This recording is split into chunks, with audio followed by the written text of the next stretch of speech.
Bismillahirrahmanirrahim. Assalamualaikum warahmatullahi wabarakatuh. Waalaikumsalam warahmatullahi wabarakatuh. Alhamdulillahi hamdan yuwafi ni'amahu wa yukafi'u mazidah. Asyhadu an la ilaha illallah wahdahu la syarikalah wa asyhadu anna Muhammadan abduhu wa rasuluhu la nabiyya ba'dah. Allahumma sholli wa sallim wa barik ala sayyidina Muhammadin ibni Abdillah wa ala alihi wa ashabihi wa man tabi'ahum bi ihsanin ila yaumis sa'ah. Amma ba'd. Allahumma la sahla illa ma ja'altahu sahla wa anta taj'alul hazna idza syi'ta sahla. Allahumma anfa'na bima 'allamtana wa 'allimna ma yanfa'una wa zidna ilman. Allahumma faqihna fid din wa 'allimna ta'wil. Subhanaka la ilma lana illa ma 'allamtana innaka antal alimul hakim. Shadaqallahul adzim. Mudah-mudahan pertemuan kita pada pagi hari ini disertai dengan rahmat dan berkah serta ridho dari Allah Subhanahu wa taala. Dan semoga langkah ibu ke majelis ilmu menjadi sebab Allah memudahkan langkahnya menuju surga. Amin ya rabbal alamin. Ibu apa kabar? Sehat? Alhamdulillah sehat. Ya, wajah-wajah Lailatul Qadar. Amin. Amin, masya Allah. Di dalam perkataan Ibnu Taimiyah bahwa di dunia itu ada surga. Fid dunya jannatun. Di dunia ada surga. Dan seseorang tidak akan masuk ke dalam surga akhirat kalau dia tidak merasakan surganya dunia. Nah, pertanyaannya, apa itu surga dunia? Kata Ibnu Taimiyah, surga dunia itu adalah ketenangan hati. Itu surga dunia. Jadi kalau hari ini, pagi ini hati ibu tenang, ibu sudah merasakan surga dunia.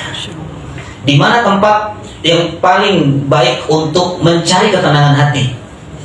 Kira-kira di mana? Majelis ilmu. Makanya sakinah, tenang. Majelis ilmu itu bisa membuat hati kita tenang. Ya, walaupun ada yang mengatakan, Ustadz, kayaknya lebih tenang lagi majelis di samping itu deh. Ada sabu haji itu. Iya. Mohon maaf. Waktu makan tenang. Itu tidak tenang itu. Dia gelisah dia, subhanallah. Nah, maka tidak ada tempat yang paling menenangkan kecuali kita melangkahkan kaki kita ke majelis ilmu. Semoga ini menjadi sebab Allah memberikan kita surga akhirat. Amin ya rabbal alamin. Ibu yang dimuliakan Allah, kita doakan juga tempat ini semoga menjadi tempat yang semakin berkah. Amin. Yang menjadi tempat atau wasilah perantara para pejuang ilmu untuk menjaga iman, untuk menjemput hidayah.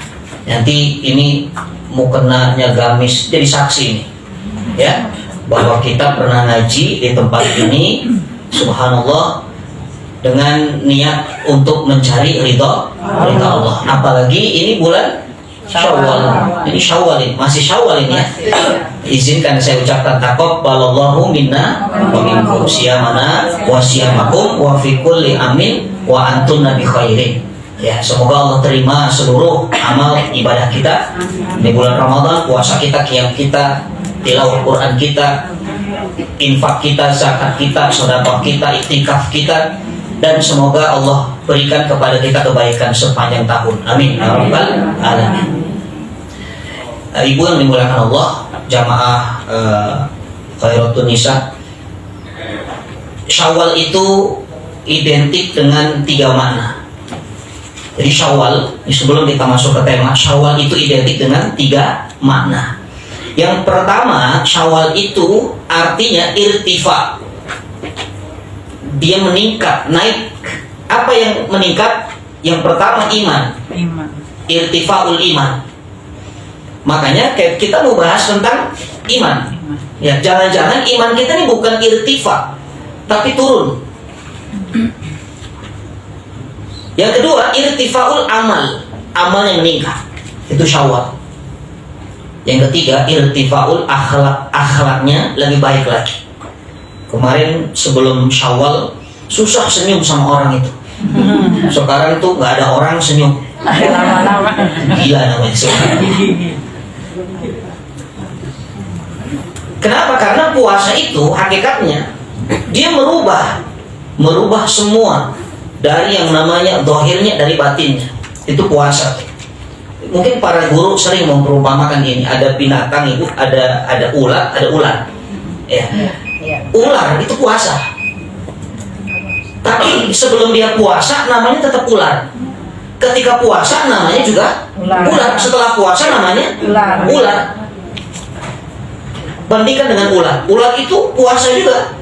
Ketika puasa dia berubah dari ulat menjadi kepompong, lalu dia berubah lagi jadi kupu-kupu. Dan hasilnya semua orang suka dengan kupu-kupu. Dari sebab perubahannya semua orang suka dengan kupu-kupu. Siapa yang tidak suka dengan kupu-kupu? Ada motif baju kupu-kupu ada? Motif mukena ada kupu-kupu? Ada ya? Di sini ada ya? Ada. Ya, tapi ada nggak motif ular itu? Nggak suka. Ular itu walaupun puasa tetap mengerikan, tetap menakutkan, bahkan kita menghindari itu ular itu. Tapi kalau ular dulunya kita benci, setelah dia berubah kita suka. Makanya sampai bros ibu itu kupu-kupu. Ada nggak brosnya ular? Nggak ada. Nah, harusnya orang puasa itu hasilnya setelah Ramadan berlalu di bulan Syawal ini makin baik akhlaknya dan orang itu makin suka. Karena orang bisa jatuh cinta karena sebab akhlak dan perilaku kita. Ya, maka ini irtifa namanya, Syawal. Irtifa, meningkat. Yang kedua, Syawal itu maknanya ibtidaul khair. Jadi bulan yang sangat baik untuk mengawali kebaikan. Ini kalau ibu punya rencana kebaikan apa yang kemarin ibu sudah tinggalkan, atau mungkin baru rencana belum sempat menunaikan, Syawal ini paling baik untuk mengawalinya.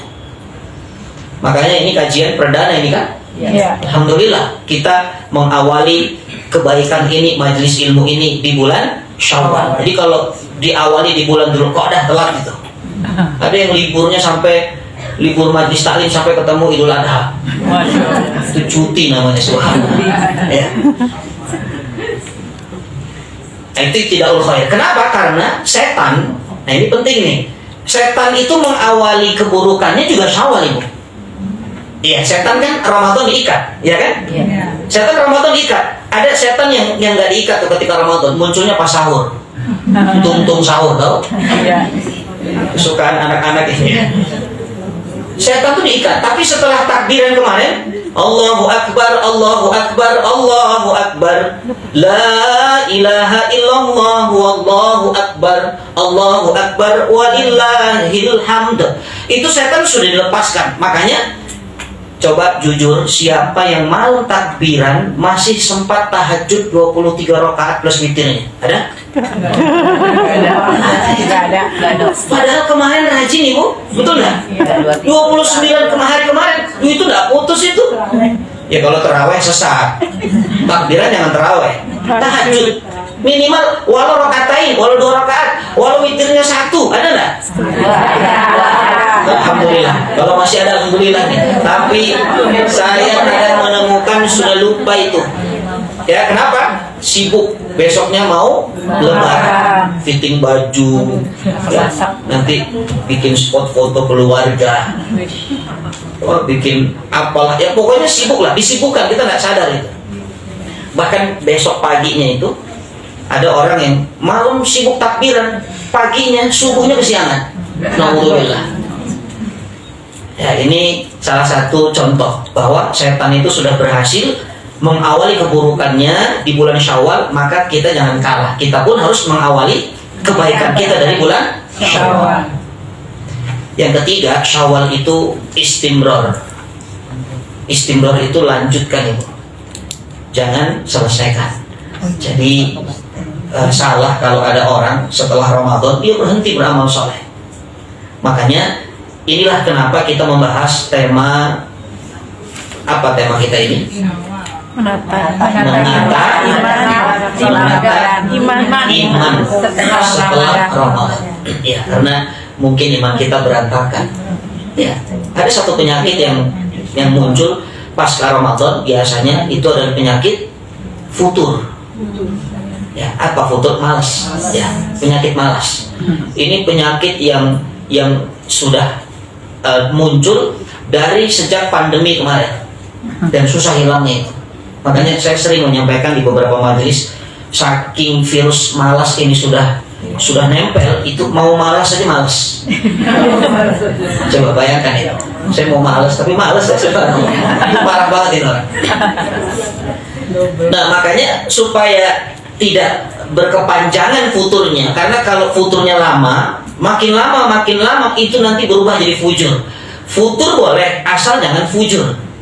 Apa itu fujur? Maksiat.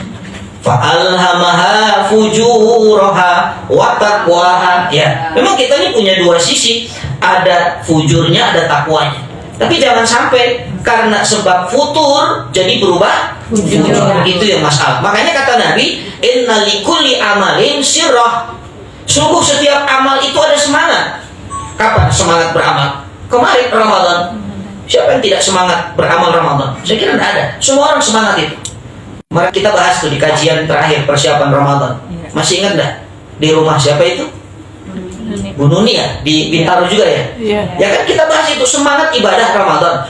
Tapi setelah itu kadang malas lagi. Makanya kata Nabi, setiap amal ada semangatnya. Inna likulli amalin sirrah wa likulli sirratin fatrah. Dan setiap semangat ada malasnya. Makanya jangan menyalahkan diri kalau lagi datang malas, Ibu. Memang manusia itu kadang rajin, kadang malas, kadang semangat, kadang tidak semangat. Tapi bagaimana cara kita mengendalikan rasa ketika semangat itu turun? Itu yang penting. Ya, jadi futur boleh, asal jangan terlalu lama. Kalau terlalu lama, ujungnya bisa fujur. Nah, sekarang ini kita lihat, mungkin iman kita kan kemarin tuh begini tuh iman tuh. Ya, iman itu 1 bulan tuh begini, naik terus. Subhanallah. Ini 11 bulan bisa begini nih. Ya. Makanya Allah kirim bulan Syawal. Tujuannya irtifa, tadi meningkatkan. Tujuannya mulai kebaikan. Tujuannya lanjutkan kebaikan, jangan selesaikan. Bahkan Syawal itu menarik, ada di antara Dzulqa'dah dan Ramadan. Ya. Syawal berada di antara Dzulqa'dah dan Ramadan. Ramadan bulan yang istimewa. Ya, bulan yang bisa mengupgrade iman kita. Tapi Allah letakkan setelah Syawal nanti supaya tidak turun, ada bulan-bulan haram. Ya, diricas lagi itu. Ada 4 itu, Dzulqa'dah, Dzulhijjah, bahkan berturut-turut ini Talatul Mutawaliyat wa Rajabun Mudhar. Yang 3 berurutan, yang 1 nanti jauh, yaitu Rajab. Kemarin Ramadan kita punya persiapan atau enggak itu? Dari Sya'ban loh. Dari Rajab bahkan. Allahumma barik lana fi Rajab wa Sya'ban wa balikna Ramadan. Nah, sekarang mau ketemu bulan haram, mau ketemu Dzulhijjah, khususnya Dzulhijjah. Karena Dzulhijjah itu nanti adalah bulan yang sangat banyak kebaikan yang bernilai pahala yang luar biasa. Bahkan ada 1 hari yang lebih hebat. Di antara 365 hari kita kenal dengan Yaumun Nahr, hari penyembelihan.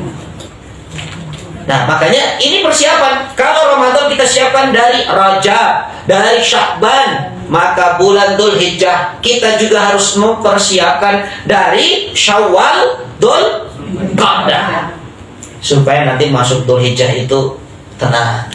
Karena ada hari emas di situ kan, 10 hari awal Dzulhijjah. Bahkan ulama ada yang mengatakan ini lebih hebat dari 10 hari Ramadan. Ya, kenapa? Kalau 10 hari Ramadan nilainya 1 malam Lailatul Qadar. 10 awal Dzulhijjah nilainya 10 malam. Walayalin asyar. Itu dalilnya. Maka ini sekaligus dari persiapan, Ibu. Ya, semoga Allah pertemukan kita dengan Dzulhijjah. Allah pertemukan kita dengan Ramadan yang akan datang. Tapi syaratnya apa? Syaratnya lanjutkan. Jangan selesaikan Ramadan kita. Ibu yang dimuliakan Allah, sekarang bagaimana menata iman itu supaya iman kita rapi lagi, sebagaimana ini menata roti, walaupun rotinya nggak rapi, ya. Subhanallah. Yang pertama, kata para alim ulama, yang pertama ingin menata iman pastinya adalah tajdidun niyah. Ya, perbaiki niat kita. Ya, perbaiki niat kita.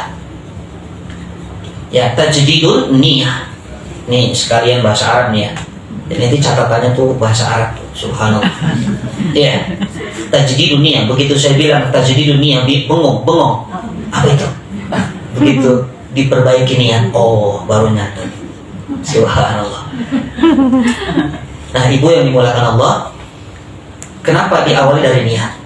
Ya memang semuanya itu niat. Kita sudah hafal hadis ini, innamal a'malu bin niat wa innama likulli imri'in ma nawa. Itu kan sesungguhnya amal itu tergantung niatnya, karena kita akan mendapatkan sesuai dengan apa yang kita niatkan. Nah, itu yang dikatakan oleh Rasul SAW.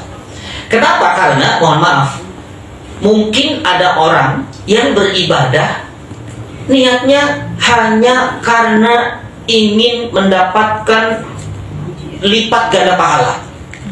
Nah, ini nih.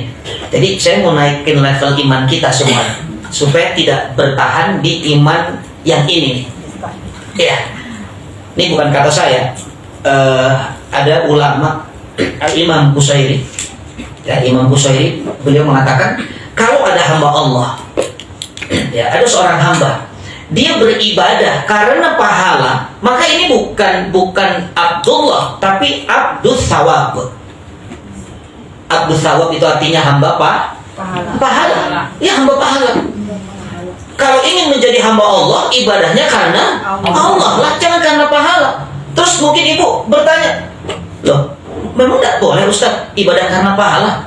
Bukan tidak boleh ibu, boleh karena memang ternyata Rasulullah SAW menyampaikan tentang apa? Tentang lipat ganda pahala di bulan tertentu, Ramadan misalnya. Ya, amalan wajib dilipat gandakan, amalan sunnah seperti wajib nilainya. Bahkan dikatakan di dalam Al-Quran sendiri, man jaa'a bil hasanati falahu asyrun amthaliha. Siapa yang datang dengan satu kebaikan, maka baginya 10 pahala. Itu kan lipat ganda pahala. Infak bisa 70, bisa 700 kali lipat. Bahkan sholat subuh, sebelum subuh, qabliyah, lebih hebat dari dunia seisinya. Itu semua motivasi buat kita. Tapi mohon maaf, kata ulama, kalau ada orang beribadah hanya karena pahala ini, bukan tidak boleh, tapi ini adalah newcomer, pemula. Ya, pemula. Contoh. Ya, enggak apa-apa. Saya punya anak misalnya. Ini contoh ya, misalnya saya punya anak. Ini juga disampaikan oleh guru kami analogi ini. Saya berangkat umroh, naluri bapak kepada anak itu rindu. Ya, ada kerinduan. Saya belikan mainan yang bisa talbiyah itu di Arab, ada unta, ada mobil itu kan. Makanya ibu kalah sama mainan di Arab. Nah, di Arab tuh bisa bahasa Arab. Subhanallah. Ya. Saya bawa pulang ke mainan. Sampai di rumah, anak saya biasa saja. Ya biasa ketemu saya di sebelah dunianya. Begitu saya keluarkan mainannya, nah, tapi bawa mainan ini, baru dia berubah fokusnya.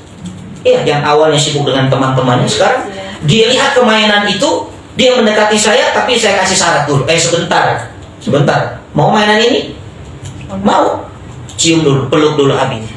Dicium, dipeluk. Setelah itu saya serahkan mainannya, diambil mainannya. Setelah itu dia lupakan saya lagi, disibuk dengan dunianya lagi, disibuk dengan teman-temannya lagi. Pertanyaan saya, itu anak yang diinginkan sebenarnya mainan atau saya? Mainan. Persis. Itulah hamba Allah yang beribadah hanya karena pahala. Gitu ibu. Makanya nggak heran ketika datang Rajab kemarin, Syakban kemarin, diselebrasi itu bulan, apalagi Ramadan. Makanya Al-Imam Ash-Shibli, ya, beliau ditanya oleh salah satu muridnya, ya Imam, mana yang lebih sakral itu, Rajab atau Syakban? Apa kata Imam Shibli? La takun Rajabiyun wa la takun Syakbaniyun. Jangan jadi hamba Allah yang Rajabiyun hanya taatnya Rajab saja, atau Syakbaniyun hanya semangat Syakban saja. Maka Al-Imam Ibn Rajab Al-Hambali mengatakan kun Rabbani wa la takun Rabbani. Ini keterangan ini muncul karena sebab ini. Jangan jadilah hamba Allah yang Rabbani. Rabbani itu dia taatnya setiap hari itu. Jangan jadi hamba Allah yang Ramadan. Ya, ini sebenarnya kebingungan kita semua. Saya juga bingung. Coba, kira-kira boleh nggak masjid itu mengadakan iktikaf akbar di luar Ramadan? Boleh lah. Ya silakan. Iktikaf bukan hanya milik Ramadan. Boleh kan ibadah iktikaf buka bersama puasa sunnah, boleh nggak? Boleh. Tapi kenapa itu nggak diselebrasi? Padahal itu juga ibadah. Karena mental kita, mohon maaf, lebih condong kepada argo pahala, bukan fokus kepada Allah. Makanya ini bagus kalau ada kajian, tidak hanya Ramadan, hataman Qurannya tidak hanya Ramadan, dilanjutkan karena perintah Quran, walitukmilul iddata walitukabbirullah. Ya, walitukmil al-ikmal itu lanjutkan, bukan itmam selesaikan. Kalau itmam selesaikan. Ya, perumpamanya begini, boleh nggak? Ibu saya tanya nih, sarapan bubur itu enaknya kapan? Pagi. Tapi kalau ada orang mau makan bubur malam boleh nggak? Boleh. Iya kan? Siapa yang melarang? Cuman masalahnya siapa yang jualan malam-malam bubur ayam? Ada. Ternyata di tempat saya nggak ada. Subhanallah. Ini ada. Karena yang jualan cuma dia. Kalau dia jualan pagi dan malam, meninggal itu 2 hari. Ya, mungkin shift-shiftan gitu ya. Nah ini yang bisa menjawab kebingungan kita sendiri. Kenapa ya saya kok semangat cuma Ramadan ya? Kenapa Syawal ini enggak? Kenapa Dzul Hijjah itu enggak? Kenapa Dzul Qa'dah itu enggak? Padahal semua bulan milik Allah. Maka kalau kita jadi hamba Allah, jangan membeda-bedakan dalam beribadah kepada Allah. Nah ini autokritik buat saya pribadi juga Ibu, dan kita sama-sama kita koreksi, kita renungkan. Iya juga ya, selama ini kita ini hamba pahala ternyata. Maka sekarang di-upgrade imannya. Kalau memang ingin meningkatkan kualitas iman, maka ibadahnya karena Allah. Ibadahnya karena Allah. Caranya bagaimana? Nah ini ulama memberikan treatment. Para ulama salafus saleh dulu, orang-orang yang arif billah, dia kenal sama Allah, membagi waktu. Nah waktu itu ada 3. Ya, cara bagi waktunya, waktu ada 3. Yang pertama ada namanya waktu perpindahan dari detik ke menit, dari menit ke jam, dari jam ke pekan ke hari, dari hari ke pekan, dari pekan ke tahun, ke bulan, dari bulan ke tahun, terus. Itu namanya waktu kronologis. Ya, nggak ada keistimewaan, cuma pindah saja. Waktu bagi saya, bagi ibu, bagi siapapun, waktu ini sama, hanya perpindahan saja. Ya, nah ibu hari ini dengan hari kemarin itu ada perbedaan hari, ada perbedaan keadaan, itu namanya kronologis. Ya sudah, nggak ada keistimewaan. Tapi yang kedua ada waktu, kata ulama, historis. Waktu historis ini punya nilai, ada cerita. Ini tidak sama. Contoh, bagi orang Jepang, orang Belanda, orang Cina, 17, 18, 19 Agustus itu sama, nggak ada bedanya. Ya. Tapi bagi orang Indonesia, bagi kita sama atau beda? Beda. Apa yang beda? 17 Agustus adalah hari ulang tahun Republik Indonesia. Itu namanya historis, ada nilai. Bagi saya 4 Februari itu ada historis. Tapi bagi ibu sama, tidak ada istimewanya. Ya. Kenapa? Karena 4 Februari adalah hari milad saya. Ini sekaligus kabar. Lewat ya. Udah lewat ya, harusnya saya bilang 25 April ya. Besok langsung dapat kirim. Ya, itu namanya waktu historis. Makanya kalau orang beriman, dia melihat bulan Syawal ini sebagai bulan yang punya nilai historis, maka dia tidak akan menyamakan bulan Syawal dengan bulan-bulan yang lainnya. Apa historisnya? Di sini punya historis bahwa Syawal itu Allah ciptakan memang untuk mengangkat keimanan kita. Kalau dari sejarahnya, di sini menikahnya Nabi dengan Ibunda Aisyah radhiyallahu anha. Ada nilai di sini. Makanya sunnah kalau ada orang menikah di bulan Syawal, niatkan seperti Nabi menikahi Ibunda Aisyah radhiyallahu anha. Ya, kalau punya anak mau nikah, cari bulan Syawal itu bagus, ya. Ada sejarah, apalagi Syawal, ada sejarah wafatnya paman Nabi yang sangat dicintainya, Hamzah namanya. ya ditusuk oleh Wahsy itu atas perintah Hindu. Kemudian perang Uhud, perang Hunain, banyak historis di bulan Syawal. Maka bagi orang beriman ini nggak sama. Nah, yang ketiga yang lebih tinggi lagi namanya waktu mistis. Ya, tapi ini bukan horor. Ini kata guru kami supaya gampang menghafal kronologis, historis, mistis. Ya, is. Kalau sebenarnya mistis itu maksudnya spiritual itu. Ya. Nah, orang yang memandang dengan waktu mistis, dia akan mengatakan setiap hari itu hari Jumat. Setiap malam Lailatul Qadar. Setiap bulan Ramadan. Coba, kalau ibu punya cara pandang begini, ibadahnya futur atau enggak? Ini enggak tahu. Iya, setiap hari Jumat coba. Makanya kalau setiap hari Jumat seharusnya nasi kotak itu ke masjid, jangan cuma Jumat. Ada Senin berkah, ada Selasa berkah, ada Rabu berkah, ada Kamis berkah, ada Jumat berkah. Ya, sehingga setiap malam, dia qiyamul lail, setiap malam dia baca Quran. Kenapa? Lailatul Qadar. Ini arif billah itu cara pandangnya begitu. Ya, makanya ada ungkapan innal awqat lil arifina sawa. Sungguh waktu bagi orang yang kenal Allah itu sama. Sama, tidak ada bedanya. Apa bedanya Allah yang kita sembah di bulan Ramadan kemarin dengan Allah yang kita sembah di bulan Syawal? Beda? Sama. Apa bedanya Allah yang kita sembah di tanah suci dengan Allah yang kita sembah di tanah air? Sama? Sama. Tapi kenapa ibadahnya berbeda? Berarti ada yang salah dengan niat kita. Kita niatnya selama ini hanya mencari pahala. Nah, sekarang di-upgrade ababil oleh Allah. Kan karena manusia nggak punya akses ke sana, susah. Ya sudah, kalau memang manusia nggak punya akses, Allah nggak akan tertutup aksesnya. Sebagaimana Allah menghancurkan Abroha itu hanya dengan 3 butir batu, ya itu ada namanya dikejar satu persatu, hancur seperti daun dimakan ulat. Ya, yakin nggak dengan pertolongan Allah itu? Yakin. Karena idza jaa nasrullahi wal fath. Kalau Allah yang sudah menolong, maka konsekuensinya adalah kemenangan yang akan didapatkan. Makanya kita cuma bisa mendoakan itu. Dan jangan dikatakan cuma doa, tapi doa itulah kekuatan. Doa itu yang bisa menembus langit. Ya, jalur darat nggak bisa nih, susah kan? Ditutup. Maka satu-satunya jalurlah langit. Ya, jadi diamalkan ini Bu, nanti kalau sholat banyak baca surah Al-Fil sambil membayangkan wajah Yahudi itu. Ya, nggak usah dicari-cari gambarnya, nggak usah, bayangkan saja wajah Yahudi, Allah datangkan batu, ya, lalu Allah timpakan dan dia seperti daun dimakan ulat. Subhanallah.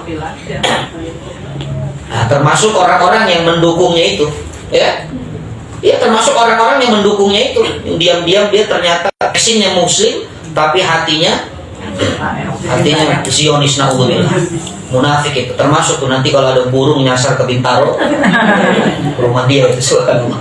Ya. Baik, ibu yang dimuliakan Allah, itu yang pertama. Jadi tajdid dunia, kita sama-sama luruskan niat, ya. Nah, tadi cerita Ka'bah ya. Jadi Ka'bah pertama kali mau dihancurkan oleh Abroha, itu nggak bisa. Yang kedua, Ka'bah itu nanti, ya ini dalam kitab Riyadhus Shalihin, Ka'bah pernah juga, ini sebelum yang ketiga, ini yang kedua, Ka'bah pernah juga mau dihancurkan, tapi nggak bisa. Ada orang-orang yang nanti berjalan, ya, dia akan menghancurkan Ka'bah, tapi Allah tenggelamkan ke dasar bumi itu semuanya yang ada di sana. Hadis ini ditanyakan oleh Ibu Aisyah radhiyallahu anha kepada Rasulullah, ya Rasul, itu kan di dekat Ka'bah itu nggak semua orang niatnya menghancurkan Ka'bah kan? Jadi ada yang jalan mungkin mau ke pasar lah, ada yang mungkin cuma mau berlalu lewat saja. Tapi kenapa semua kok ditenggelamkan ya Rasulullah? Bukankah itu tidak adil? Kalau yang niat jahat ditenggelamkan ya tidak apa-apa. Apa kata Nabi? Ya, nanti akan keadilannya ditegakkan ketika dibangkitkan.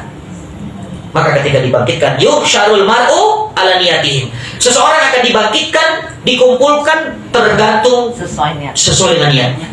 Jadi nanti begitu dibangkitkan, yang ditenggelamkan itu ibu, yang niatnya nggak hancurin Ka'bah ya ke kanan, aman. Tapi yang niatnya hancurin Ka'bah ke kiri, itu dicelakakan oleh Allah. Nah, maka itu dasarnya niat itu begitu. Tapi yang ketiga, nanti ada orang yang menghancurkan Ka'bah, dan itu benar hancur Ka'bah itu.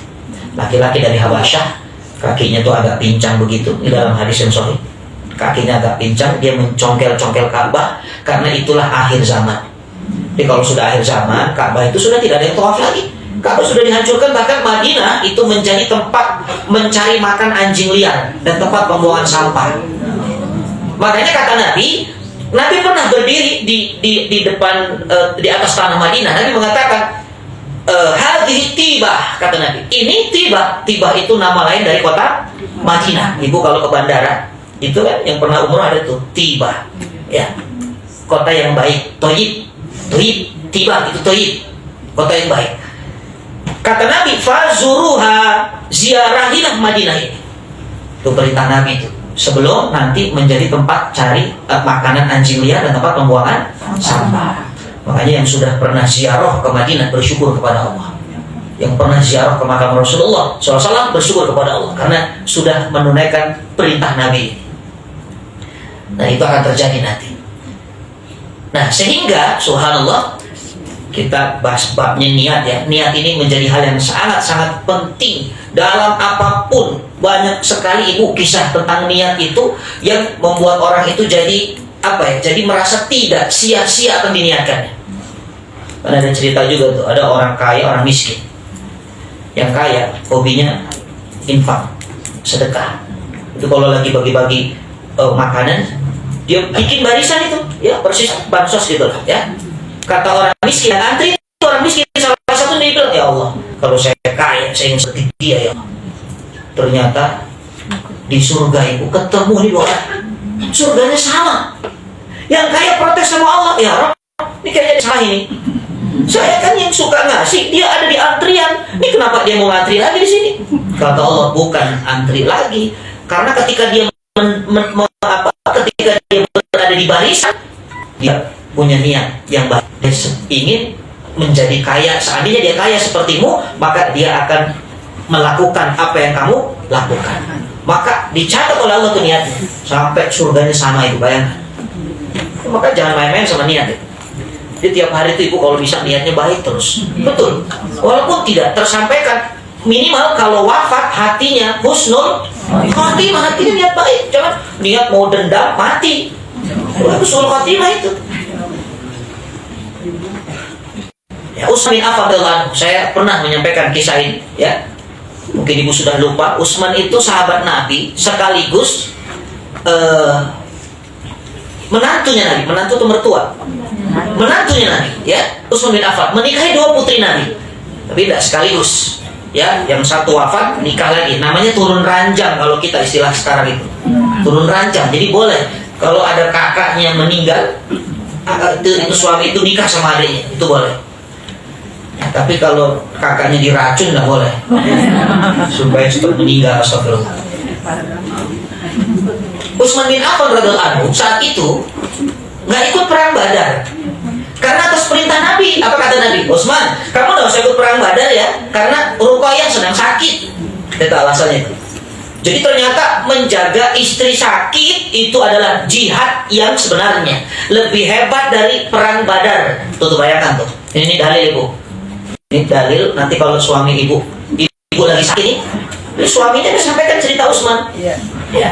Nggak usah minta diantar ke dokter, nggak usah teriak-teriak apa. Pokoknya ceritakan saja ini kisah Utsman. Kalau dapat hidayah, dia tidak jadi meninggalkan ibu itu.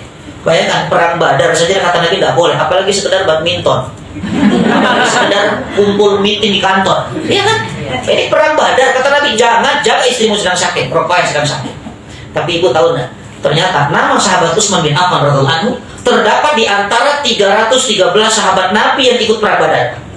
Di dalam kitab Sirah Nabawiyah manapun, kalau ibu beli kitab Sirah Nabawiyah, coba cek. Ada nama sahabat Utsman bin Affan radhiyallahu anhu termasuk ahlul Badar, padahal tidak ikut perang Badar. Kenapa coba? Niat, itu niat.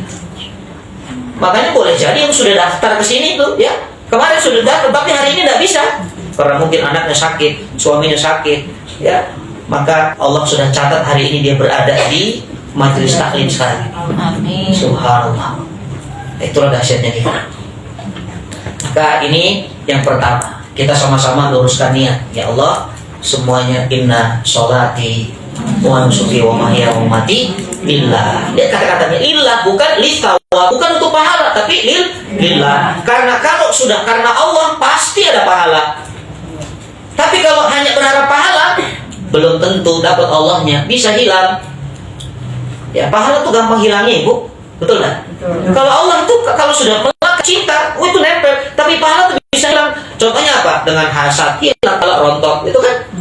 Dengan ujub bangga diri hilang pahala. Dengan gibah habis pahala. Maka dinaik apa? Diambil lagi niat kita nih. Ya, understand? Yes. Poin pertama, bagaimana menata iman kita ini, perbaiki ini. Iya. Ibu yang dimulakan Allah. Yang kedua, kata para ulama, mudawwamatul qiyam. Mudawwamatul qiyam. Apa mudawwam? Mudawwamah itu konsisten, mendawamkan. Ya, melanjutkan qiyam. Apa itu qiyam? Bangun malam itu qiyam. Qiyamul lail, namanya qiyamul lail. Ya, mendawamkan qiyam. Saya sampaikan satu riwayat hadis Rasul SAW, ini hadisnya sahih, Bu. Dari seorang sahabat Nabi namanya Abdullah ibn Mas'ud radhiyallahu anhu.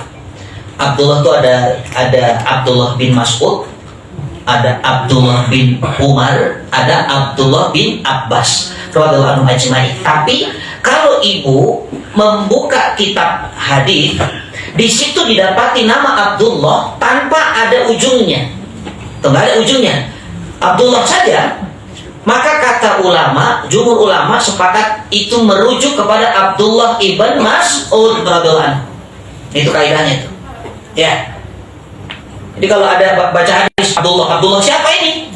Berarti Abdullah bin Mas'ud radhiyallahu anhu. Nah, apa kata Nabi? Nabi pernah mengatakan kepada Abdullah, ini dialog Nabi kepada Abdullah radhiyallahu anhu.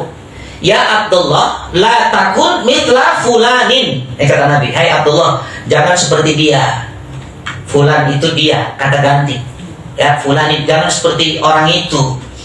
Apa pelajarannya? Yang pertama, boleh menceritakan keburukan untuk jadi contoh, tapi jangan menyebutkan nama pelakunya. Ya, boleh nih. Karena Quran mengajarkan itu. Quran menyebutkan keburukan-keburukan, tapi Quran tidak sebut nama pelakunya. Allah menutup, Ibu. Itu hanya nama apa ya? Nama gelar. Contoh Fir'aun. Fir'aun itu nama apa? Nama raja, bukan nama asli. Fir'aun itu kan gelar. Mesir, rajanya Fir'aun. Romawi, rajanya Kaisar. Habasyah, Ethiopia, rajanya Najasyi. Itu gelar. Kalau Indonesia presiden. Ya, kalau ada raja dangdut, ya beda. Itu hanya gelar. Allah tidak sebut namanya. Bahkan putranya Adam yang membunuh itu nggak disebut namanya. Ya kan? Putranya Adam itu kan ulama. Ulama memberi nama Qabil, Habil. Allah tidak sebut namanya. Padahal Allah bisa nggak sebut nama? Bisa. Ummu Jamil, istrinya Abu Lahab. Emang itu nama asli? Bukan. Abu Lahab, memang nama asli? Bukan. Nama asli siapa? Carilah Ibu, nanti follow IG-nya. Abu Jahal, memang itu nama asli? Tidak. Ya, Abu Lahab itu kalau nggak salah Abdul Uzza namanya. Ya, Abdul Uzza. Nah, sehingga Rasulullah mengajarkan kepada kita melalui Abdullah bin Mas'ud radhiyallahu anhu, ya Abdullah, jangan seperti fulan. Ini pesan pertama. Boleh memberikan contoh keburukan seseorang supaya kita tidak melakukan, tapi jangan sebut nama. Ya, sebut keburukannya nama. Yang kedua, pelajarannya, aib itu wajib disembunyikan. Ya, ini penting ini Bu. Kita tuh gampang bener buka aib orang. Ya Allah ya, gampang betul aib diri sendiri ditutupi. Aib orang dibuka, padahal aib itu untuk disembunyikan. Itu aib. Makanya ada doa kan, Allahumma stur aurati. Tuh, apa artinya? Ya Allah, jagalah aibku ya Allah. Kita kan minta. Nah, gimana cara jaga aib kita? Jaga dong aib orang. Allah akan jaga aib. Kan begitu kaidahnya ya. Makanya jangan gampang kalau ada orang cerita-cerita tentang keburukan orang, kita langsung, wah bahkan kita awalnya kentang jadi keripik. Subhanallah. Ya, sosial media itu kan perantaranya, gampang betul itu. Makanya naudzubillah dikatakan orang yang suka membuka aib orang, ya, Allah pasti akan dengan mudah membuka aib. Iya, itu sudah konsekuensi, bukan hukum karma. Islam tidak ada hukum karma. Itu namanya kama tadi nutudan. Seperti itu Anda melakukan, seperti itu Anda akan diperbuat. Ya, sampai ada orang yang berzina itu datang ke Nabi. Apa kata Nabi? Farji, watub ilai, fastagfir, farji, wastagfirillah, watub ilai. Pulang, istighfar, tobat sama Allah. Sudah. Saking Nabi itu nggak mau ini zinanya diketahui orang. Ya, makanya kalau ada orang yang zina, disuruhnya ngapain? Hah? Ya udah tobat. Kalau sudah tahu, asingkan itu. Keluarga yang suruh ngasingkan dia, ya kan? Asingkan, jangan tinggal di kampung itu. Kenapa? Pasti lama-lama tahu kalau hamil ya. Makanya disuruh diasingkan itu di kampung lah, di mana setahun 2 tahun. Jangan datang dulu. Itu betapa Islam itu indah membungkus keburukan itu. Karena semua orang itu nggak mungkin lah nggak ada keburukan, mustahil. Semua itu keburukan. Kenapa ibu cium tangan suami? Karena suami ditutup aibnya sama Allah. Kenapa anak ibu cium tangan ibu? Karena anak ibu tahu, karena ibu ditutup aibnya sama Allah. Kenapa ibu dengerin ceramah para guru, para ustadz? Ustadz, guru punya aib enggak? Punya, karena kita bukan malaikat. Nah, maka ini penting. Jadi dialog singkat ini pesannya luar biasa. Jangan sebut keburukannya, tapi jangan sebut orangnya. Silahkan sebut keburukannya untuk jadi contoh. Nah, apa yang disampaikan oleh Nabi? Kata Rasulullah, ya Abdullah bin Mas'ud, la takun mithla fulanin kana yakumul lail. Ya, dia ini dulu qiyamul lail, fataraka qiyamul lail, tapi sekarang dia tinggalkan qiyamul lail itu. Subhanallah. Ibu bisa nangkep nggak pesan ini? Kira-kira kalau Nabi menyampaikan ini kalau Nabi sudah mengatakan jangan seperti dia, berarti ini buruk atau enggak? Buruk. Ya, contoh nih. Saya alihkan ke cerita lain dulu supaya ibu nyambung nih. Ya, ada sahabat Nabi ketika mau sholat, dia rukunya dari parkiran unta. Ya, dulu nggak ada Avanza, nggak ada Honda, jadi parkirannya unta dulu. Orang ke masjid itu pakai unta. Itu sujud rukunya dari sana. Kenapa? Karena ingin mengejar 1 rakaat. Kalau ruku kan dapat 1 rakaat. Nah, Rasulullah diberitahu sama Jibril. Ya Muhammad, itu sahabatmu ada aja itu aneh-aneh. Ruku dari parkiran unta itu. Begitu selesai sholat, Nabi menghadap para sahabat. Wahai kalian semua, tadi siapa yang ruku dari parkiran unta itu? Karena sahabat ngaku, ibu, ana ya Rasulullah. Apa kata Rasul? Yang kamu lakukan itu baik, tapi jangan diulang. Kira-kira kalau jangan diulang baik atau enggak? Tapi lihat bagaimana Nabi itu tidak pernah mencela. Bagaimana cara Nabi menasihati sahabatnya itu.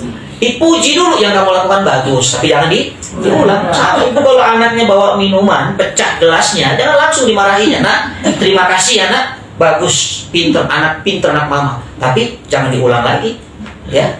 Jadi karena itu bahaya, kacanya bahaya.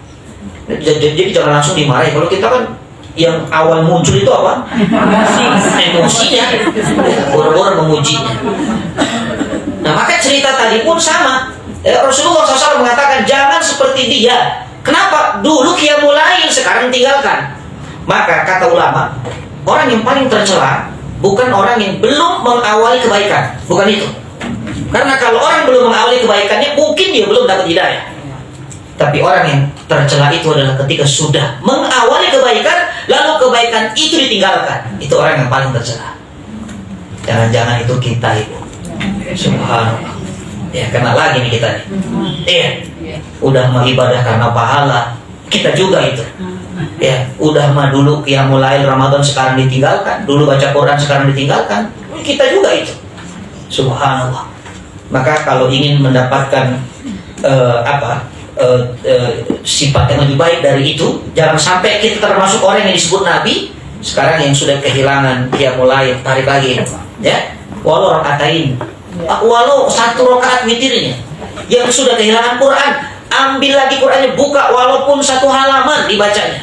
Yang sudah kehilangan itikafnya, sekarang setiap ke masjid, ibu lagi mau istaklim, ibu lagi sholat, ibu niatkan itikaf kepada Allah. Nah, itikaf itu tidak harus kita duduk lama. I'tikaf tuh kata Imam Syafi'i rahimahullah taala, ibu sebatas tumakninah, sebatas kalimat tasbih subhanallah itu sudah i'tikaf namanya. Ya jangan hilang semua itu. Ini analoginya itu kalau santri-santri, tahu santri? Saya dulu waktu jadi santri dikasih makan di pesantren itu selalu ada kerupuknya, pasti itu.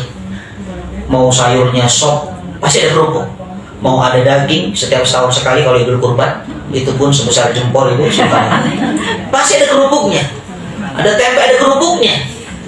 Nah saking sudah seringnya kerupuk itu, kalau kerupuknya nggak ada, santri nanya ibu, betul nggak? Tanya itu, ini mana kerupuknya?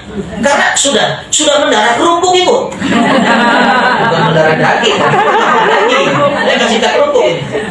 Ya. Saya waktu pulang ke rumah liburan itu di rumah makan nggak ada daging, nggak ada kerupuk. Saya tanya mana kerupuk? Karena bela-bela ke warung beli apa? Beli kerupuk, karena sudah nikmat kerupuk. Nah sekarang Ramadan kalian Allah kasih menu makanan iman itu banyak loh, ya kan?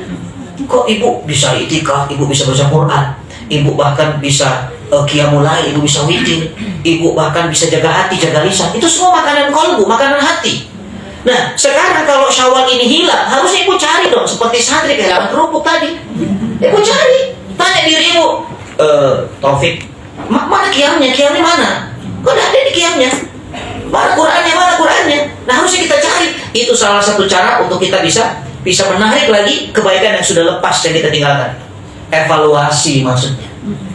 Ya, itu berarti tanda imannya sehat. Sama santri yang tadi cari kerupuk berarti rasanya masih sehat.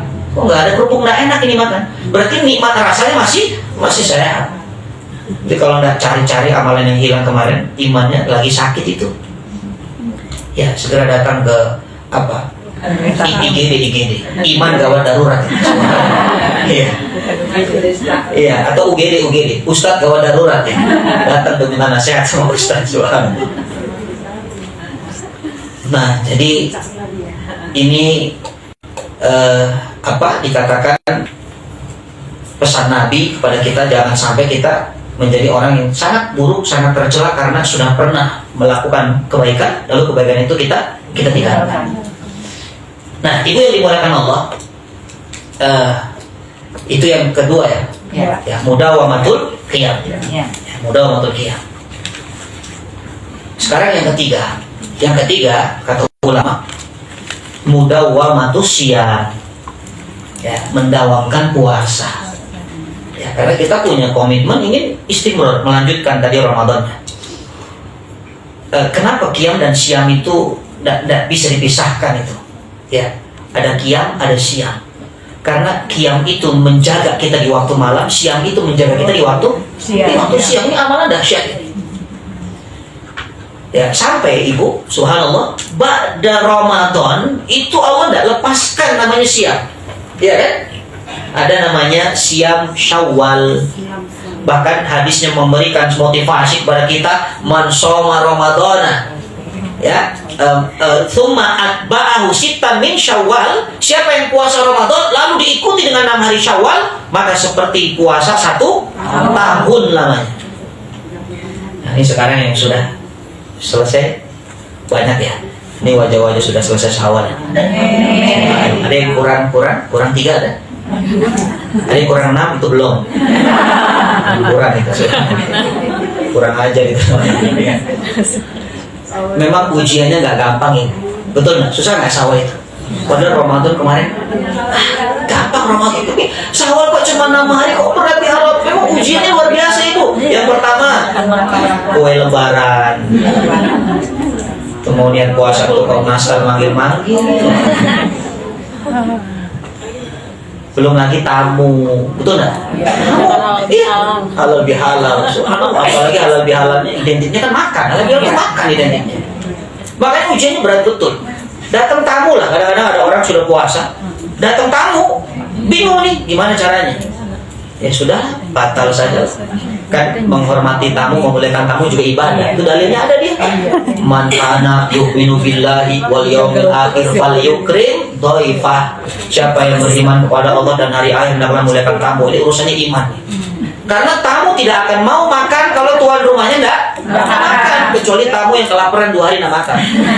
Tamu enggak tahu diri itu subhanallah. Ya. Pasti kayak gitu tuan rumahnya makan. Makanya satu-satunya cara batalkan sudah. Kemarin kata Ustaz juga begitu. Kalau sudah niat mah yang penting niatnya dapat, ini juga dapat membahagiakan orang beriman. Memang begitu ibu kaidahnya. Ya batalkan saja. Ya, memang begitu, nggak usah lah. Ibu maaf, lagi puasa. Ibu take away ya. Take away. Subhanallah. Ya kiris lagi. Oh, ternyata dia silaturahimnya ke tukang nasi padang ya, salah. Nah, jadi tidak apa-apa ibu yang kemarin merasakan itu boleh. Kenapa? Karena dalam hadis lain dikatakan afdhalus shadaqah idkhalus surur ala qulubil mu'min. Salah satu sedekah yang afdol memasukkan rasa bahagia ke hati orang beriman. Subhanallah. Cara membuat orang bahagia itu apa? Makan ibu. Betul. Berarti lebih baik buka ya. Gimana ibu? Berarti lebih baik buka daripada meneruskan puasa. Nah, kalau bicara lebih baik, tergantung. Tergantung nih. Ya, maksudnya begini. Kita lihat tamunya. Kalau tamu itu memang dia orang yang sudah ngerti, dia soleh, dia paham, saya kira nggak akan ada masalah kan buat dia. Ya, tapi kalau tamu awam coba. Kalau kita kedatangan tamu awam, kita yang puasa, dia nggak ngerti apa itu syawal apa. Kira-kira yang keluar dari lisan dia apa itu? Dasar sok soleha. Orang ada tamu malah bisa begitu ibu. Makanya lihat dulu lebih utama dibatalkan atau enggak ya. Kita harus lihat dulu.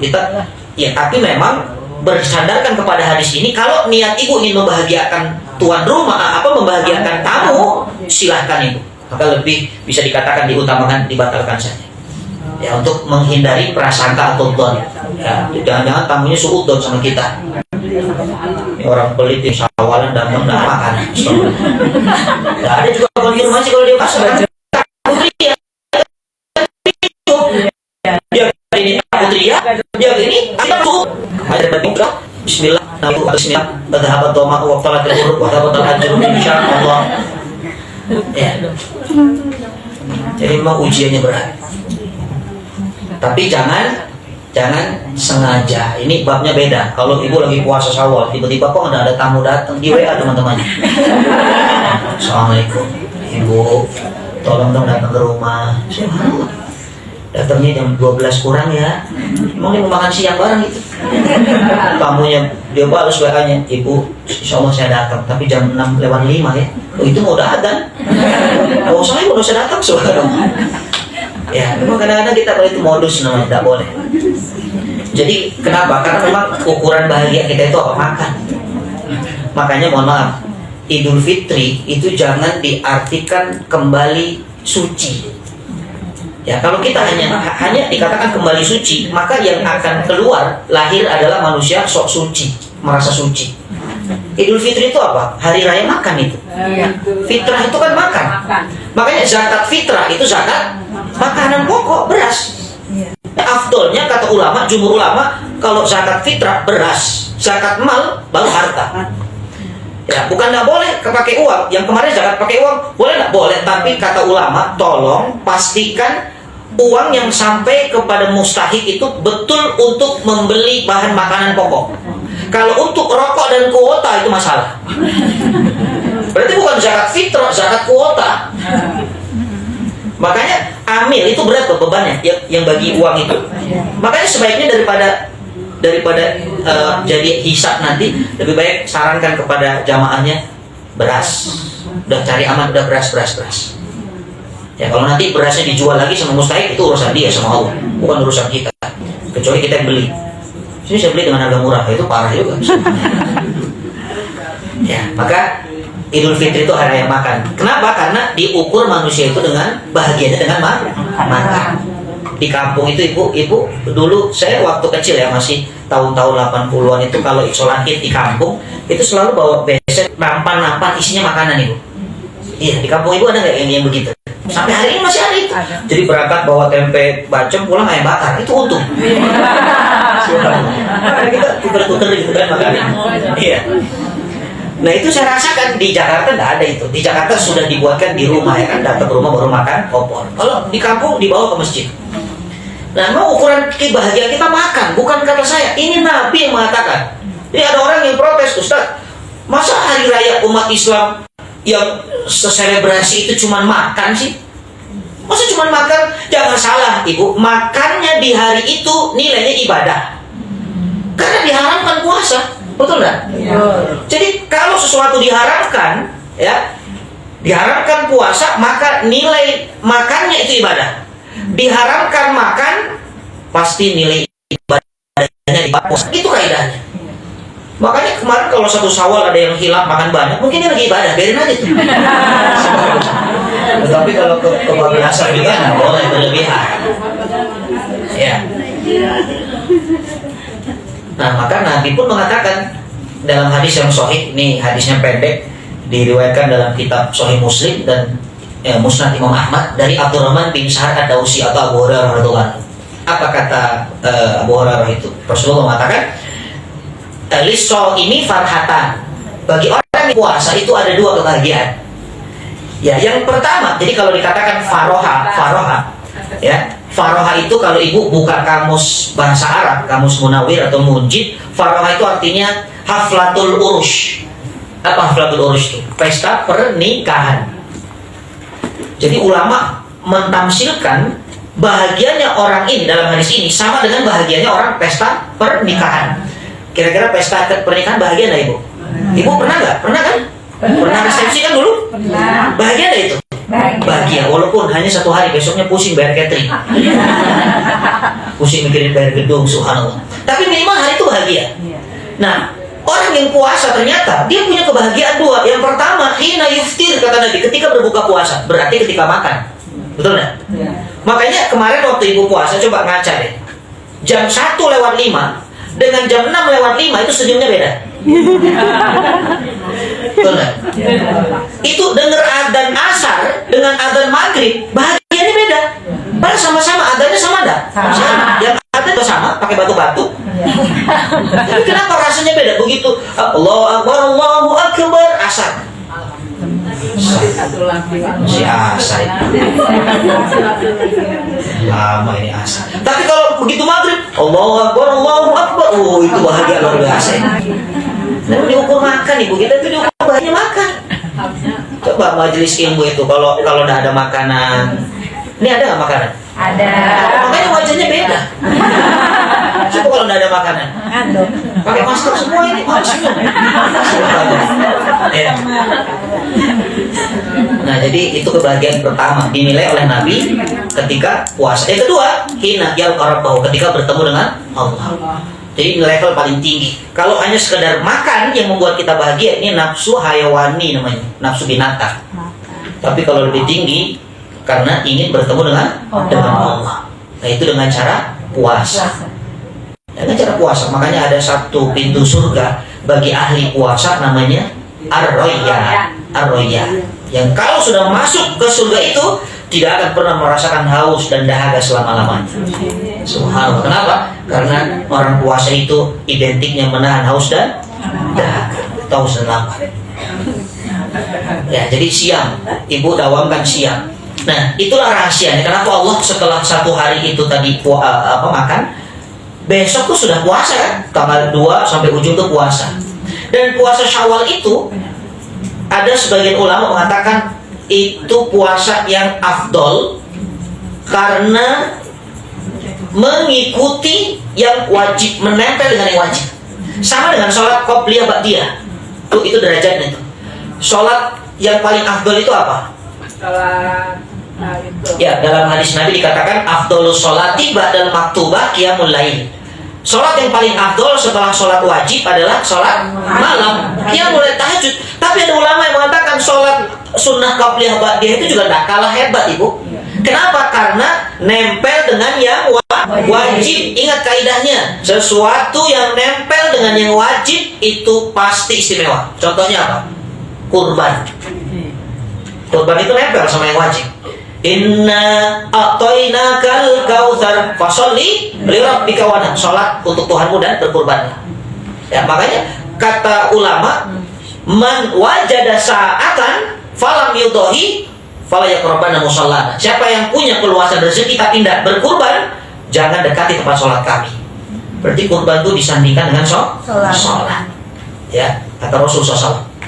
Nah, sehingga Allah kasih syariat ada puasa Syawal. Bahkan tidak cuma Syawal itu. Dalam hadis lain dikatakan, siapa yang puasa setiap bulan 3 hari saja. Nih, 3 hari setiap bulan, maka seolah-olah dia puasa 1 tahun. Ya, nggak cuma ayamul bid ibu, 3 hari lah pokoknya. Ibu mau Senin saja, tapi selama 3 minggu, Senin, 3 hari itu dapat. Ibu mau Kamis saja, selama 3 minggu, Kamis itu 3 hari dapat. Karena sunnah itu tidak terikat, ya, ibadah sunnah itu tidak terikat. Mau Senin boleh, Kamis saja boleh, mau 3 hari tengah bulan boleh, ada 3 hari ujung bulan, namanya ayam musuh. Ada 3 hari awal bulan, saya lupa istilahnya itu, tapi ada 3 awal, 3 tengah, 3 akhir. Nah, pokoknya 3 hari ibu punya puasa sunnah, kata Nabi, maka ini seperti 1 tahun. Kenapa? Karena 3 hari nilainya 10, satu hari nilainya 10, 3 hari nilainya 30. Kalau setahun berarti 360 hari, 360 hari puasa. Terus 5 harinya kemana? Hari tasyrik, nggak boleh puasa, haram. Nah, jadi mudah wa matusiyah, jangan berhenti puasanya itu. Lanjutkan itu. Yang Syawal mungkin tidak sempat, ya, karena mungkin ada apa. Kan ada nanti puasa Dzulhijjah tuh ada tuh, minimal kalau nggak bisa dari tanggal 1 ya, tapi ini bukan khusus ya, maksudnya karena amalannya sangat Allah cinta. Ibu boleh puasa di tanggal 1, tanggal 2, atau puasa daunnya 1, 3-nya, 5-nya, 6-nya silakan, 7-nya silakan, atau minimal 8, 9 Tarwiyah dan Arafah. Atau nggak bisa juga, jangan sampai nggak puasa tanggal 9 Arafah. Kenapa? Karena yukafiru sanatain, Allah ampuni dua dosa ibu yang lalu dan akan ya. Kenapa coba? Kenapa Arafah tuh hebat tuh, puasa Arafah? Karena salah satu keutamaan bulan Dzulhijjah itu dia punya hari di mana hari itu doa diijabah, namanya Yaumul Arafah. Kata Nabi, khairul doa Yaumul Arafah. Sebaik-baik doa itu adalah hari Arafah. Dan dikatakan haji itu esensinya adalah Arafah. Haji Arafah. Tidak wukuf di Arafah, tidak hajinya. Walaupun sakit digotong kan, tak harus Arafah. Nah, yang menarik adalah orang-orang di Arafah itu tidak puasa. Mereka tidak puasa, tapi dianjurkan istighfar, perbanyak minta ampunan. Kenapa? Arafah itu satu akar kata dengan iktiraf. Apa iktiraf? Ada lagu judulnya iktiraf. Lagunya siapa itu? Apa ya kalimatnya itu? Ilahilas tulil firdausi ahla. Itu kan? Itu iktiraf ya, atau iktiraf itu bahasanya begini, mengakui kesalahan kita dan dosa kita kepada Allah, itu namanya iktiraf. Pengakuan diri bahwa kita ini makhluk yang banyak salah, banyak dosanya, itu namanya iktiraf. Satu akar kata dengan Arafah. Makanya ibu, orang-orang di Arafah mereka tidak puasa, tapi mereka istighfar, mereka banyak minta ampunan, mereka taubat. Tapi orang-orang yang ada di tanah air, mereka puasa. Hasilnya sama atau enggak? Sama, diampuni dosa.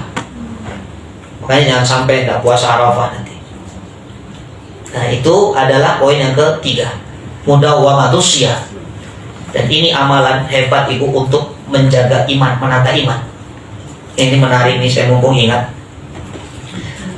Surah Al-Baqarah 183. Ini surah sudah mulai hilang. Nanti ketemu lagi Ramadan tahun depan.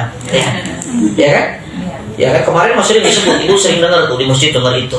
Sampai ada ustadz setiap ceramah itu baca ayat ini, ya ayyuhalladzina amanu kutiba, ya ayyuhalladzina amanu kutiba. Ketemu lagi, ya ayyuhalladzina amanu kutiba. Ini ustadz kutiba ini. Kutiba terus. Nah, yang menarik ayat ini, kalau kita bagi menjadi 3.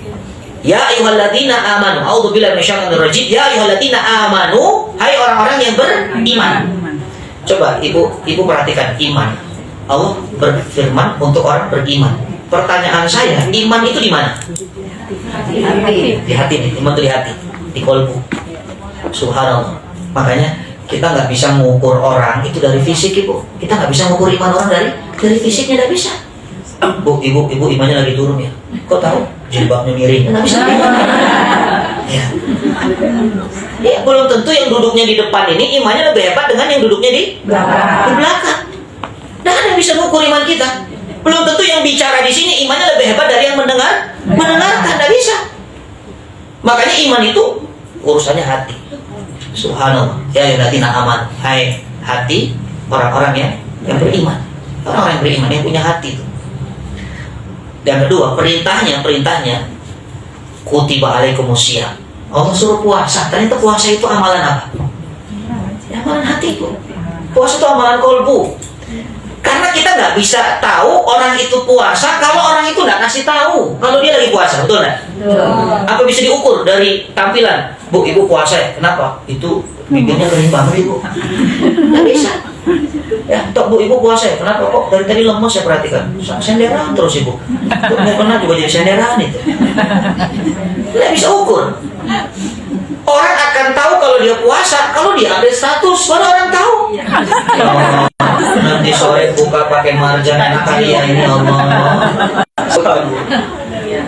Makanya kata ulama, untuk belajar ikhlas, karena ikhlas itu juga amalan hati, salah satu amalan yang terbaik adalah puasa. Tuh, ibu kalau mau belajar ikhlas tuh ibu belajar amalan sir, amalan yang tersembunyi, yang gampang disembunyikan, orang nggak tahu, itu namanya puasa. Karena amalan yang lain itu gampang dilihat orang, ibu. Ibu susah menyembunyikan. Ibu sholat, kelihatan nggak sama anak? Kelihatan. Walaupun ibu sholat, perempuan sudah dijaga oleh Nabi. Sholatnya bagus di rumah. Rumah ada kamar, di kamar ada berangkas, masuk berangkas. Tapi kan orang tahu ibu wudu, dilihat anak. Oh, mama mau sholat, wudu. Haji kelihatan orang, umroh kelihatan orang, nggak ada orang haji. Oh, saya mau datang ke travel, ada nggak travel yang jamaahnya cuma saya, ada nggak? Di pesawat saya sendiri, om saya sendiri, nggak ada ibu. Ya, zakat ibu kelihatan zakat. Ya, minimal orang yang menerima dia tahu kalau ibu zakat. Ya, walaupun ibu transfer, minimal ibu kasih konfirmasi sudah transfer zakat. Infak ke masjid, DKM, tahu nggak DKM? Tahu, walaupun disebutkan, Bapak tolong namanya hamba Allah ya Pak. Ternyata disebutkan juga di masjid. Ada uang masuk infak 2 juta dari hamba Allah, alamatnya jelas disebutkan. Subhanallah. Tapi kalau puasa orang nggak tahu itu. Ya, makanya musuh terberat kita dalam beramal itu adalah riya. Ya, riya itu ingin dilihat orang. Ya, dan satu-satunya cara untuk kita bisa belajar menghilangkan penyakit riya itu sembunyikan amal soleh. Ya, karena orang memuji karena orang melihat, betul nggak? Nggak mungkin orang nggak tahu tiba-tiba muji, wah hebat dia puasa. Siapa bilang sih nggak puasa? Nggak mungkin. Kita cerita baru orang tahu dan orang memuji. Makanya kata Nabi, hati-hati. Rasulullah mengatakan sallallahu alaihi wasallam, ya, yang artinya yang aku khawatirkan kepada umatku itu adalah asyirkul khaufi, syirik tersembunyi. Apa syirik tersembunyi itu? Riya. Itu yang paling Nabi takutkan. Karena riya ini, naudzubillah, ibu tahu Dajjal nggak? Tahu Dajjal? Ya, Dajjal itu makhluk yang sakti. Kalau Dajjal nunjuk langit, Dajjal katakan, ya sama imtiri, wahai langit turunkan hujan, itu turun hujan. Iya. Kalau Dajjal lihat tanah, lalu kata imbiti, wahai tanah, tumbuhkan tanaman. Dia tumbuh tanaman. Kalau Dajjal ketemu kuburan, lalu dia katakan, kum, ahli kubur, bangkit, dia akan keluar. Tuh Dajjal itu sakti itu. Tapi kata Nabi, lebih bahaya fitnah riya daripada fitnah Dajjal. Naudzubillah. Nah coba, ibu tahu nggak alasannya kenapa? Ya, ada yang tahu? Hadiahnya roti? Akan menghilangkan pahala. Iya. Iya, boleh, silahkan. Dajjal di akhir. Hah? Di akhir. Ya, Masya Allah, ya. Ini kayaknya udah pernah ikut ngaji nih. Iya, kata ulama, kalau Dajjal ibu, kalau Dajjal datangnya nanti akhir zaman. Dajjal nanti akhir zaman. Sekarang belum ada Dajjal, Dajjalisme banyak. Ya, sifat-sifat kedajjalan sudah ada. Tapi Dajjalnya belum. Tapi kalau riya, sekarang sudah ada belum? Sudah. Bahkan dari dulu zaman Nabi sudah ada riya itu. Ya, sekarang tidak cuma riya, sekarang tuh ada riya, ada ulfa, ada banyak. Subhanallah, itu nama orang. Itu yang pertama alasannya. Yang kedua, kalau fitnah Dajjal itu hanya akan mengejar kepada orang-orang yang tidak beriman. Tapi fitnah riya itu akan menghinggapi orang yang beriman, bahkan yang beramal soleh. Makanya semakin punya iman, semakin punya banyak amal, semakin berpotensi kena penyakit. Iya. Makanya satu-satunya cara sembunyikan amal kita. Sudah punya amalan sih, orang nggak tahu. Bahkan suami ibu nggak tahu. Ya hanya kita dan Allah. Nah itu satu-satunya puasa ibu. Bisa puasa. Nggak tahu. Mungkin lagi makan siang ibu, sholat saja ke masjid. Ya. Ada orang lagi di kantor, begitu jam makan siang dia kumpul, ikut di tempat makan, tapi dia tidak makan. Cuma ingin ditanya. Tapi gak ada yang tanya juga. Akhirnya dia WA, tolong tanya saya dong. Akhirnya ditanya, kenapa gak makan? Wah, baru tenang dia, baru alhamdulillah. Itu yang susah itu begitu. Ya, makanya puasa itu kolbu, hati. Jadi kalau ibu ingin belajar ikhlas, banyak-banyak puasa. Ya. Yang ketiga, hasilnya la'allakum takwa. Di mana takwa? Di hati. Tuh semuanya hati. Makanya Ramadan kemarin kita tuh lagi di tarbiyah, lagi diajari hati kita sama Allah supaya memang hati kita tuh lurus. Ya, kenapa? Karena berawal dari hati, berawal dari niat tadi, ya maka akan mendapatkan hasil yang sempurna di mata Allah Subhanahu wa taala. Nah, itu yang ketiga. Understand? Yes. Yang keempat, apa yang harus kita lakukan yang keempat ini? Kata alim ulama, kathratud doa, banyak doa ibu, banyak doa. Apa doa yang kita minta setelah Ramadan? Apa yang diajarkan ulama? Al-Imam Ibn Rajab Al-Hambali mengajarkan ini para salafun sholihin dulu, orang-orang salaf. Orang salaf itu maksudnya adalah pendahulu kita, 3 generasi. Jadi kalau dikatakan salaf itu 3 generasi. Dari zaman Nabi dan sahabatnya itu, sahabat kemudian tabi'in. Itu generasi terbaik. Ya khairun nas qarni, kata Nabi, sebaik-baik manusia itu di generasiku, di zamanku. Tsummal ladzina yalunahum, kemudian setelah itu. Tsummal ladzina yalunahum, kemudian setelah itu. Berarti 3 kali. Ya, 3 generasi terbaik. Dan salaf ini luas. Ya, salaf ini luas. Makanya subhanallah, jangan menyempitkan salaf. Jadi kalau kita beragama mengikuti 3 generasi itu salafi, itu juga salafi, Bu. Ya, nyambung nggak maksud saya? Ya, tapi salaf itu luas. Ya, kaum salaf itu luas. Yang dulu itu ikut 3 generasi, ya, maka dia orang-orang salafi juga. Salaf namanya. Ya, tapi jangan merasa paling salaf sendiri. Ya, kalau orang merasa paling salaf sendiri, akhirnya nggak salaf, lama-lama saraf. Dikit-dikit neraka, itu kan ada orang neraka itu dia, astagfirullah. Bid'ah itu kan, naudzubillah. Ya, lama-lama sarafnya error juga itu ya. Nah, maka apa yang dilakukan para salafun sholihin dulu? Kata Imam Ibn Rajab. Jadi mereka itu ibu, setelah Ramadan 6 bulan, bayangkan 6 bulan ini, 6 bulan setelah Ramadan itu bulan apa aja coba? Bulan Hijriah ya, jangan bulan Miladiah. 1 Syawal, Dzul Qa'dah, Dzul Hijjah, Muharram, Safar, Rabiul Awal. Ingat tuh, catat ibu. Dari Syawal sampai Rabiul Awal itu doanya tidak lepas dari minta supaya ibadahnya diterima Allah. Ini wajib hukumnya ibu, nggak boleh ibu minta ini.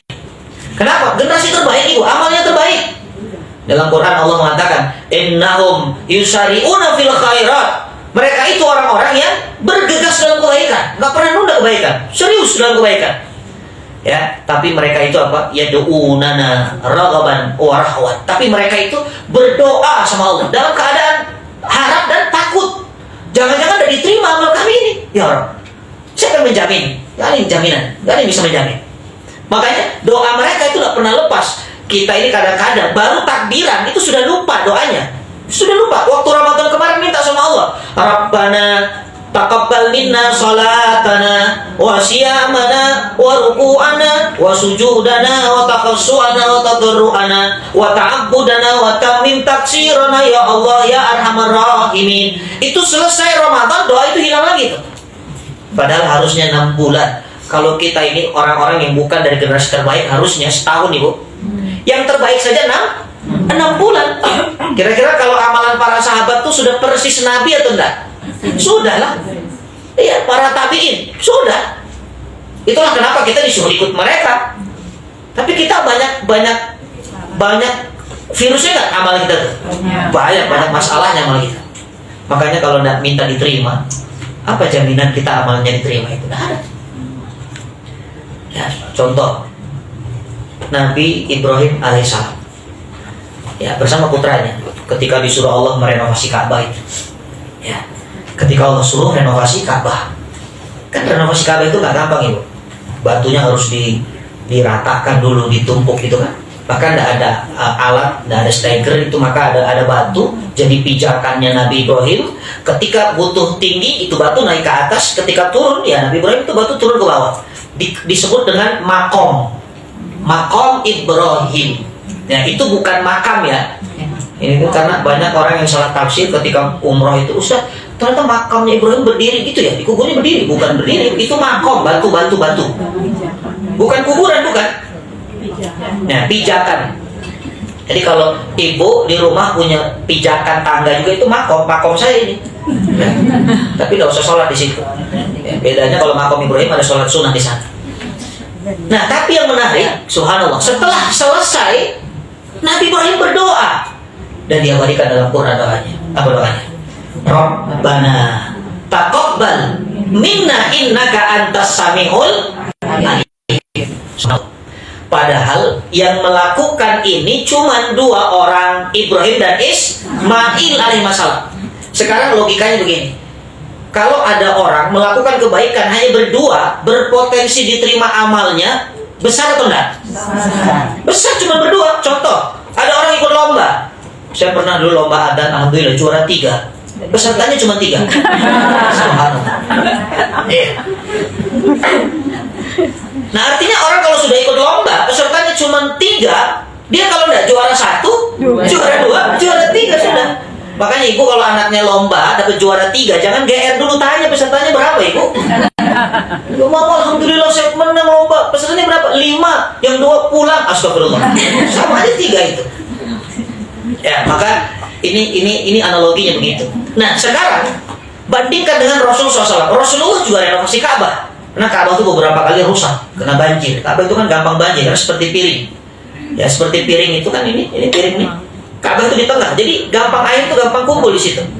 Ya, makanya Ka'bah sama Bekasi itu mirip-mirip. Mekah sama Bekasi itu mirip, sama-sama gampang banjir, sama-sama panas. Cuma bedanya kalau Bekasi itu lama surutnya. Kalau di Mekah kan cepet tuh ya. Nah, itu yang dilakukan oleh Rasulullah saat itu. Rasul melibatkan banyak masyarakat Mekah, tidak sendiri Nabi, tidak berdua Nabi, tapi banyak masyarakat Mekah. Nabi kumpulkan harta itu, kan dikatakan dalam sirah itu, kumpulkan harta kalian, tapi yang halal ya, tidak boleh yang haram. Makanya ini pelajaran, tidak boleh harta haram untuk bangun masjid. Jangan hasil korupsi nyumbang masjid, jangan itu. Ya, kalau untuk tempat umum, fasilitas umum boleh, toilet atau jalan-jalan itu silakan. Jangan untuk masjid. Nabi tidak boleh saat itu. Nah, ketika itu yang terlibat itu masyarakat Mekah. Bahkan peletakan Hajar Aswad pun itu Nabi melibatkan banyak kabilah. Padahal cuma Hajar Aswad ibu, kan bisa Nabi sendiri. Ya kenapa? Karena saat itu kabilah Mekah berebut ingin mendapatkan keistimewaan menjadi kabilah yang meletakkan Hajar Aswad. Tapi Nabi gelar sorbannya, batunya diletakkan di tengah. Setiap kabilah itu mengangkat dari setiap sudut sorbannya Nabi, sehingga semuanya merasa berjasa. Itu cara Nabi SAW. Itu fatonah, cerdas Nabi itu. Tapi Nabi banyak yang berkontribusi urusan Ka'bah.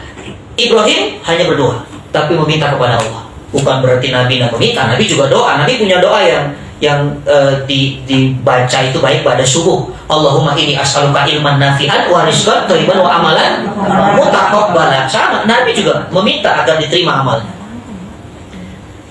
Nah, sehingga kalau kita ambil pelajaran dari kisah Ibrahim dan Ismail alaihissalam, kita ini beramal soleh Ramadan kemarin bukan hanya berdua ibu, banyak yang beramal soleh. Seluruh umat muslim di penjuru dunia, berapa miliar manusia, puasa mereka, qiyamul lail, baca Quran, khatam Quran. Bahkan mungkin satu lingkungan kita berapa umat muslimnya di masjid yang itikaf banyak. Nah, kira-kira peluang untuk diterimanya Kecil atau besar? Kecil. Kecil. Kalau dibandingkan dengan Ibrahim dan Ismail alaihissalam, makanya harus kita sempurnakan dengan meminta kepada Allah.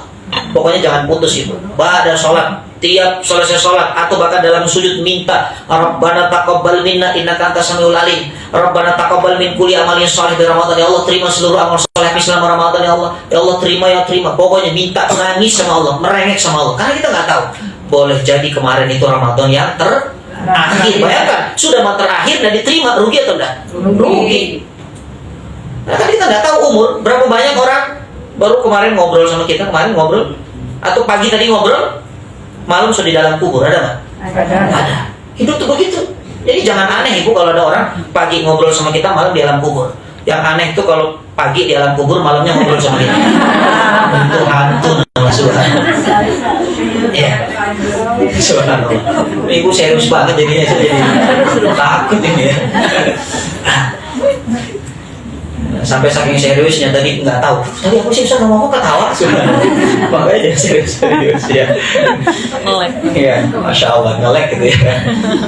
Nah Ibu yang dimuliakan Allah, itu kenapa pentingnya kita meminta supaya diterima Allah Subhanahu wa Ta'ala. Pokoknya sempurnakanlah amal kita dengan doa. Kemudian ketika minta itu pastinya iringi dengan istighfar. Iya. Karena istighfar itulah sebenarnya yang menyempurnakan. Karena Qur'annya mengatakan sami'na wa ata'na ghufranaka. Itu kan kalimatnya. Ini kan para nabi, para rasul ketika sudah beramal soleh, mereka mengatakan, ya Rabb, saya sudah dengar perintah puasa. Saya sudah puasa kemarin. Saya sudah taat. Ya, saya sudah dengar perintah baca Quran. Saya sudah dengar perintah itikaf. Dan wa ata'na, kami sudah taat itu. Kami sudah lakukan itu. Tapi semua itu jauh dari kesempurnaan ya Allah. Makanya hanya dengan ghufranaka, ghufrana artinya hanya dengan ampunanmu semua itu jadi sempurna. Jadi kalau Allah sudah ampuni, apa yang tidak sempurna akan menjadi sempurna dengan ampunannya. Subhanallah. Nah itu yang keempat, yang terakhir. Ya, jadi ada berapa poin tadi? 5. Oh, ini yang berapa ini? 4. Yang terakhir ini kelima ya? Oke. Yang terakhir, Ibu yang dimuliakan Allah, bagaimana menata iman kita ini pasca Ramadan? Hifdzul lisan. Jaga lisan kita Ibu. Subhanallah. Karena ada hubungan erat antara iman dan lisan loh. Ya, jangan dikira iman sama lisan itu tidak ada hubungan. Iman dan lisan kata ulama seperti iman dan amal soleh.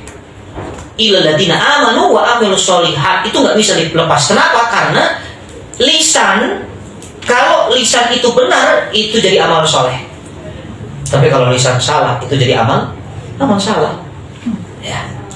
Makanya seorang sahabat Nabi namanya Uqbah bin Amir. Ya, ada Uqbah bin Amir.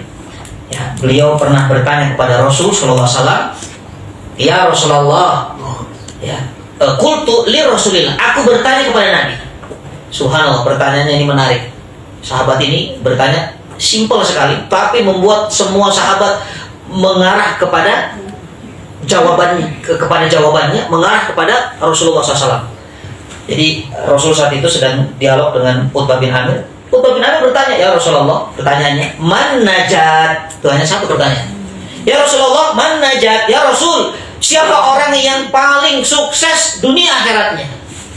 Subhanallah. Kira-kira kalau Ibu dengar pertanyaan ini, semuanya, satu orang yang bertanya, semuanya mau tahu nggak jawabannya? Mau lah. Ini kan doa kita semua. Ya, Rabbana atina fid dunya hasanah wa fil akhirati hasanah wa qina adzabannar. Itu kan sukses. Maka saat itu semua mata tertuju kepada Uqbah bin Amir. Ingin mendapat jawaban dari Nabi. Apa kata Nabi? Sudah nunggu begitu jawabannya simpel sekali. Nabi hanya mengatakan amsik lisanak. Sudah, jaga lisanmu, maka kamu akan sukses dunia dan akhirat. Subhanallah. Ini kuncinya lisan. Ramadan kemarin Allah ngajarin kita jaga lisan. Puasa itu kan apa? Imsak, menahan, ya kan? Imsak, amsik kata Nabi. Imsak, menahan, amsik, tahanlah. Makanya Siti Maryam ya ketika difitnah habis-habisan, dituduh berzina, dituduh hamil dengan laki-laki yang tidak jelas. Setelah klarifikasi menjelaskan bahwa dia tidak melakukan itu, apa yang dilakukan setelah itu? Orang tidak percaya. Diam. Inni nadartu lirrahmani sauman. Aku nadar kepada Allah yang Maha Rahman. Diam. Ya, diam sudah. Kenapa? Karena diam itu emas. Makanya kalau suami ibu pendiam, ibu nggak usah punya emas. Ibu sudah dapat emas, emas kanton, emas junet, subhanallah. Ya, dia keluar ya. Ya, makanya subhanallah. Ibu ini ibadah loh. Saya bicara ibu diam, itu kita lagi ibadah ini. Kata Nabi lihat, man kana yu'minu billah wal yaumil akhir falyakul khairan aw liyasmut. Siapa yang beriman kepada Allah dan hari akhir, lihat ukurannya iman diukur dengan, kalau dia dikatakan beriman kepada Allah dan hari akhir, hendaklah berkata-kata baik atau diam. Dan di sini ada dua simulasi dari hadis ini. Ya, siapapun ketika ada ustadz, ada guru, kira-kira ustadz kalau tausiah ceramah yang disampaikan kata-kata baik atau enggak? Baiklah. Terus yang mendengarkan diam atau enggak? Iya. Maka ini simulasi hadis ini. Kita sedang mengupgrade iman dengan cara yang satu berkata-kata baik, yang mendengarkan diam. Makanya kalau lagi tausiah ngobrol, apalagi gibah, berarti ini enggak punya iman. Iya, enggak punya iman. Padahal kalau enggak bisa kata-kata baik, sudah diam saja. Ya, maka kalau ibu punya teman tiba-tiba pendiam, jangan-jangan dia lagi ibadah.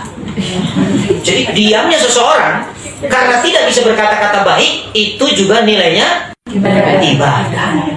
Subhanallah. Ibu ini pendiam semua nih, masya Allah. Sekarang. Nanti Allah alam. Ya. Karena kemarin tuh waktu Ramadan gosip hukumnya haram.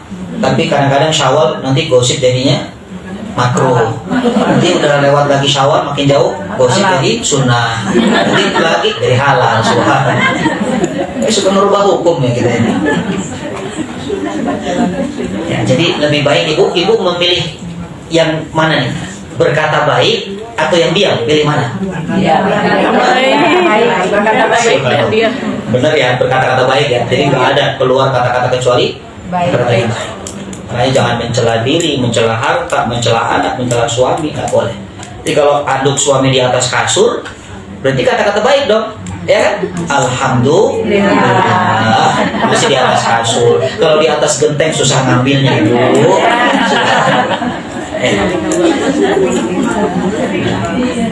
Terus dikasih sakit kepala, pusing, berarti kata-katanya baik dong, ya kan? Ya alhamdulillah masih pusing, berarti ibu masih punya kepala. Karena pusing ada kepala itu. Ya alhamdulillah Allah banyak pikiran, berarti ibu masih punya pikiran. Nggak punya pikiran kan? Subhanallah. Nah jadi itu kata-kata baik tuh begitu. Ada kasih motivasi buat kita, ya. Jadi lisan kita tuh dihubungkan dengan iman, ya. Makanya Rasulullah SAW, kenapa Rasul sampai mengatakan jaga lisanmu? Kenapa yang diperhatikan Nabi itu lisan? Padahal indera kita banyak kan?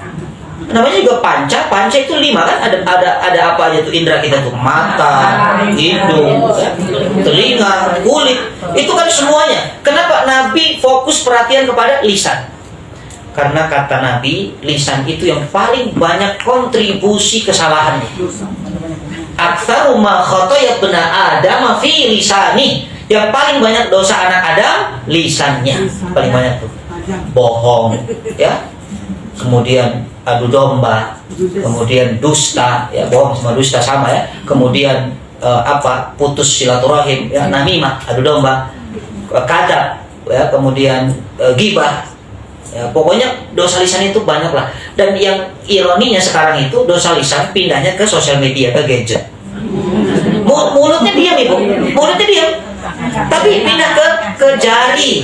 Jadi sekarang nggak cuma dosa lisan, tapi dosa jempol. Ya, jadi jempol dan lisan. Ya, jadi hati-hati tuh. Makanya kata ulama membuka pintu hisab baru. Jadi gadget itu membuka pintu hisab baru. Semakin banyak punya gadget, semakin banyak hisapnya. Ini sosial media cuma satu platform saja, itu berpotensi dosa. Apalagi punya TikTok, punya WA, punya Instagram, punya ini.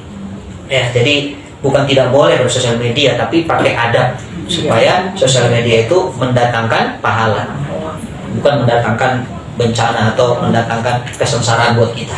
Nah, maka ini gambaran bahwa ternyata memang tangan kita itu bisa bicara. Ibu, mungkin dulu sebelum ada handphone, orang bingung mikir ketika ada ayat begini, al-yauma nakhtimu ala afwahihim wa tukallimuna aydihim wa tashhadu arjuluhum bima kanu yaksibun. Nanti ada hari di mana tangan itu ngomong, mulutku dikunci dan kaki jadi saksi. Mungkin kita bingung, tangan ngomong, gimana caranya tangan ngomong? Maka sekarang Allah buktikan, sebelum nanti di hari itu terjadi, sekarang hari ini sudah terjadi. Mulut diam tapi tangan ngomong. Iya. Makanya ibu kadang sama suami satu rumah tapi WA, satu WA. PPDMN, Apa di dijawab sama suaminya, PPDSN, DSN. Bisa di sini, bisa di sana. Telepon. DSN itu di mana? Semarang. Subhanallah. Ya, saya pernah punya cerita, ada sepupu saya itu rumahnya tingkat, ibu. Bapaknya itu kalau komunikasi sama anaknya pakai SMS, dulu ada WA. Jadi anaknya kuliah tuh kalau minta biaya kuliah pakai SMS, besok bayar kuliah.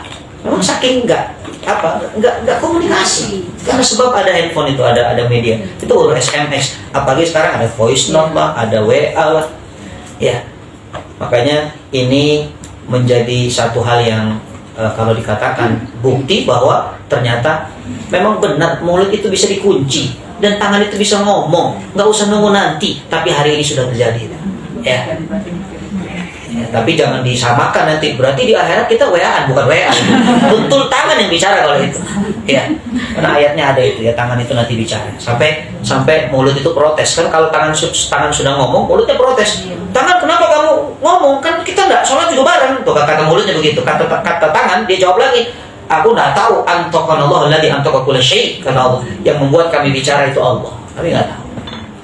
Ya, maka ini adalah 5 poin yang bisa membuat iman kita insya Allah dalam keadaan konsisten dan terjaga.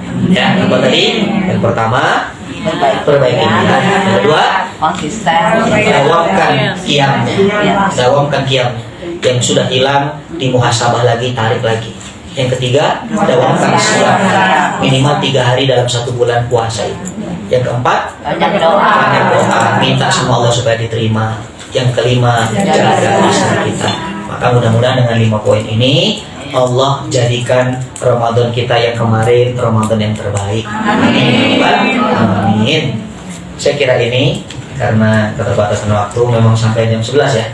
Iya. Mudah-mudahan ini menambah hasanah, menambah kebaikan. Ada pertanyaan silahkan. Syukron lakunna. Wallahu yubarik fikum. Assalamualaikum warahmatullahi wabarakatuh. Kita buka untuk 2 pertanyaan ya, Ustaz. Oke, aku langsung melihatnya yang paling cepat. 1, sama itu sama maaf ya Bu ya. 1, 2, biar ada sini. Assalamualaikum warahmatullahi wabarakatuh. Waalaikumsalam.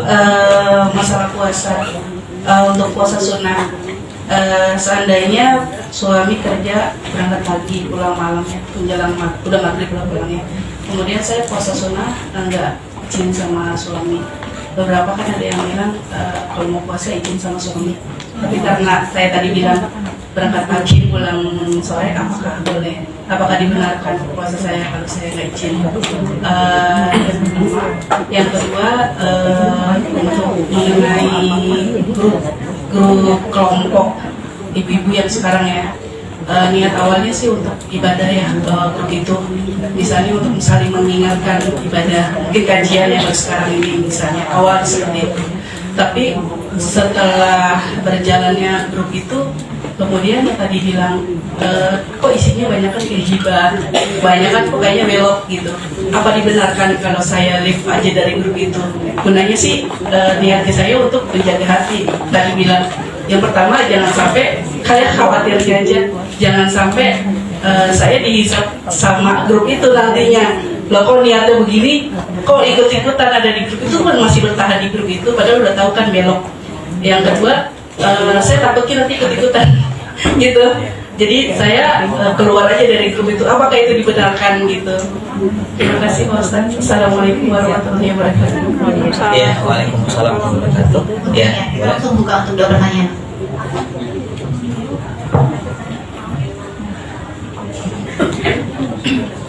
Bismillahirrahmanirrahim. Assalamualaikum warahmatullahi wabarakatuh. Waalaikumsalam warahmatullahi wabarakatuh. Izin bertanya, Ustaz. Boleh.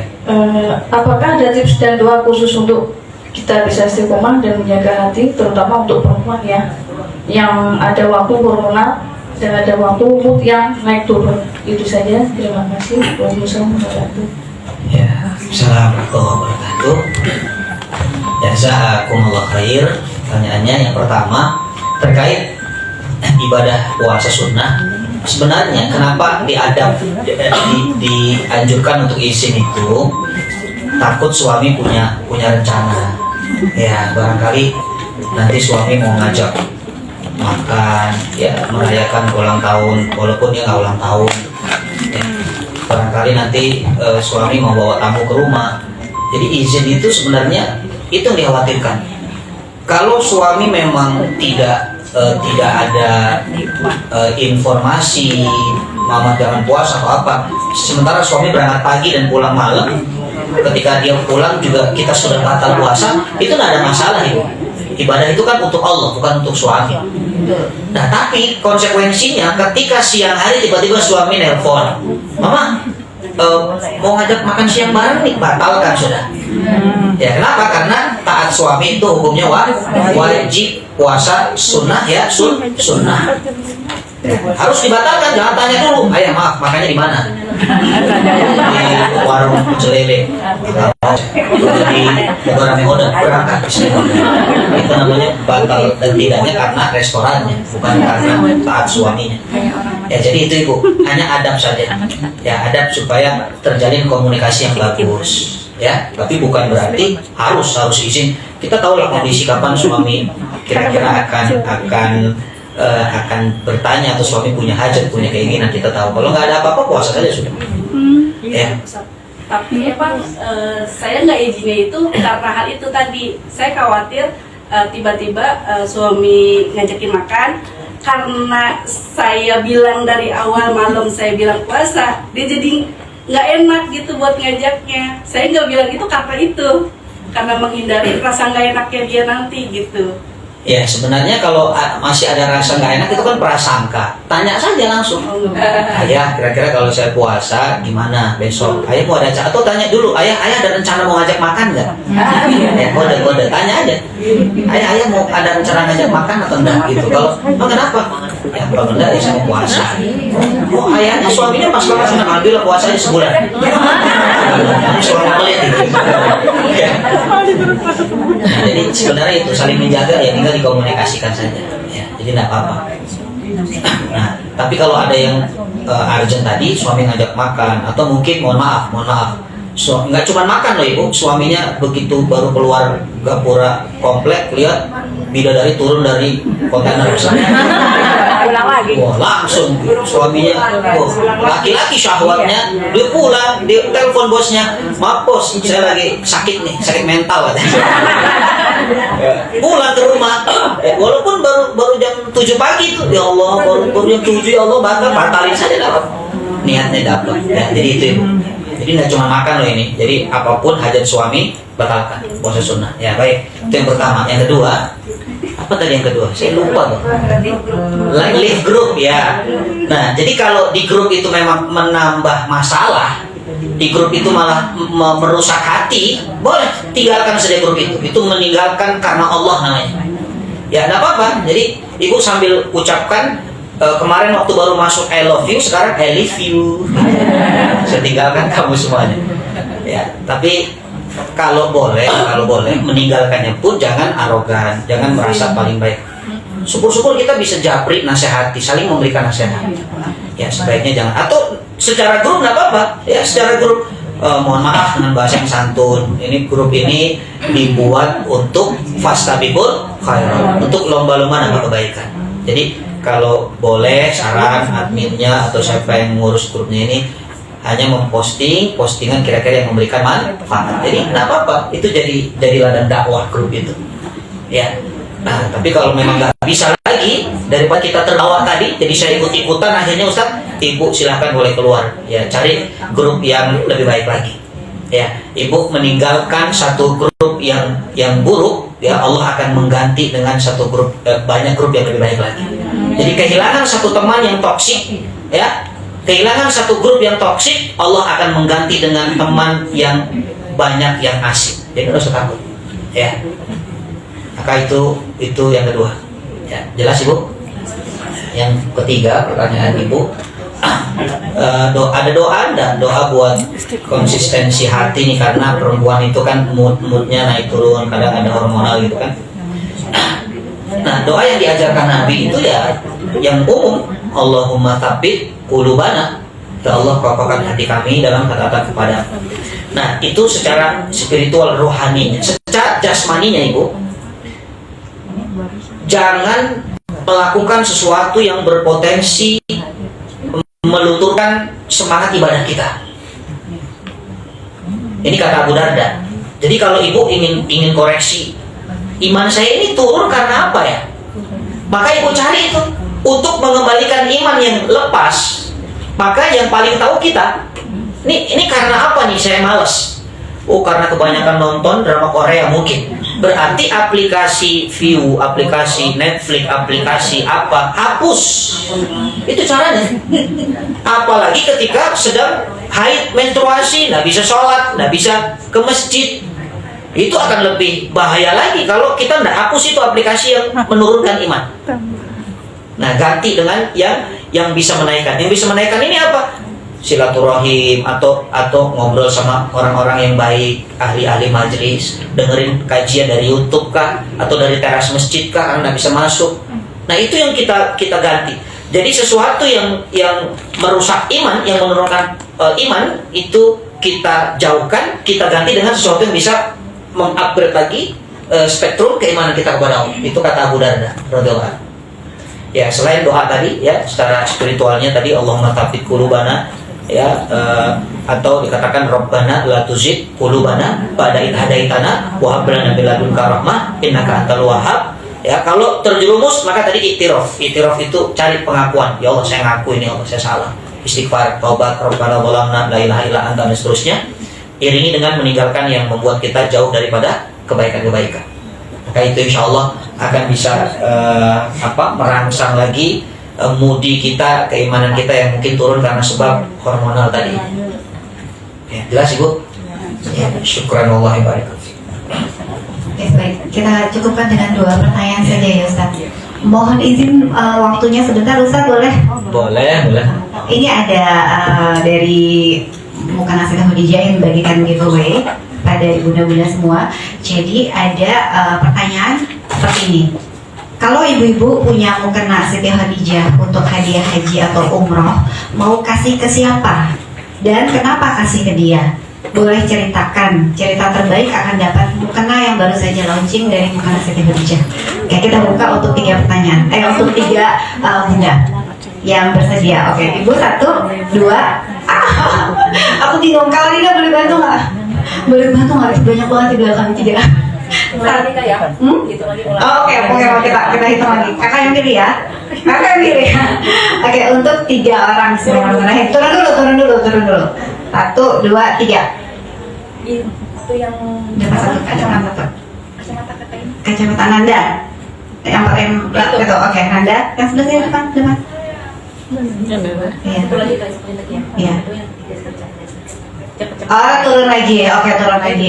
Tadi 1, Nanda 1, 2, 3. Ibu itu. Ibu 2. Oke, yang ketiga lagi begitu lagi. Ibu udah berdua ya? Berdua. Sebentar kita dulu siap-siap. Satu lagi, siap-siap, turun dulu. 1, 2, 3. Kita mulai ulang. Bingung nggak kalian? Bingung ya kan? Pengennya ngasih semua gitu ya, tapi apa adanya kan? 1, 2, 3. Turun dulu. 1, 2, 3. Coba menurut Kak. Aku nggak lihat. Aku nggak mau lihat. Yang belakang Kak. Iya, yang itu ya. Pigment. Yang mana? Yang mana? Itu yang jilbabnya warna apa? Oh, yang paling belakang. Maaf, yang paling belakang. Ya kamu itu yang nengok. Oke, 3 orang boleh maju ke depan, 3-3-nya. Langsung 3 aja Kak. Biar cepet kan. Oke, yang tadi ditunjuk 1, 2. Kok jadi ibu 2? Iya. Benar ini 3. Oh, yang paling belakang. Nanda sama yang pink. Oh, ibu mau yang paling belakang. Iya. Yang mana yang paling belakang yang berdiri? Oh iya, maaf ya Bunda. 1, 2, 3. Oke, singkat saja, nggak perlu panjang-panjang, nggak perlu bikin cerpen, apalagi novel gitu ya, sedikit saja. Iya, boleh ibu kesini kan? Ya, Ibu Syari. Assalamualaikum warahmatullahi wabarakatuh. Perkenalkan, nama saya Nanda. Saya ingin mencoba menceritakan jika saya mempunyai hadiah dari Mukennas Sindik Khatijah, saya ingin memberikan kepada ibu karena sebagai ibu anak 2 memang ternyata jadi ibu itu susah ya.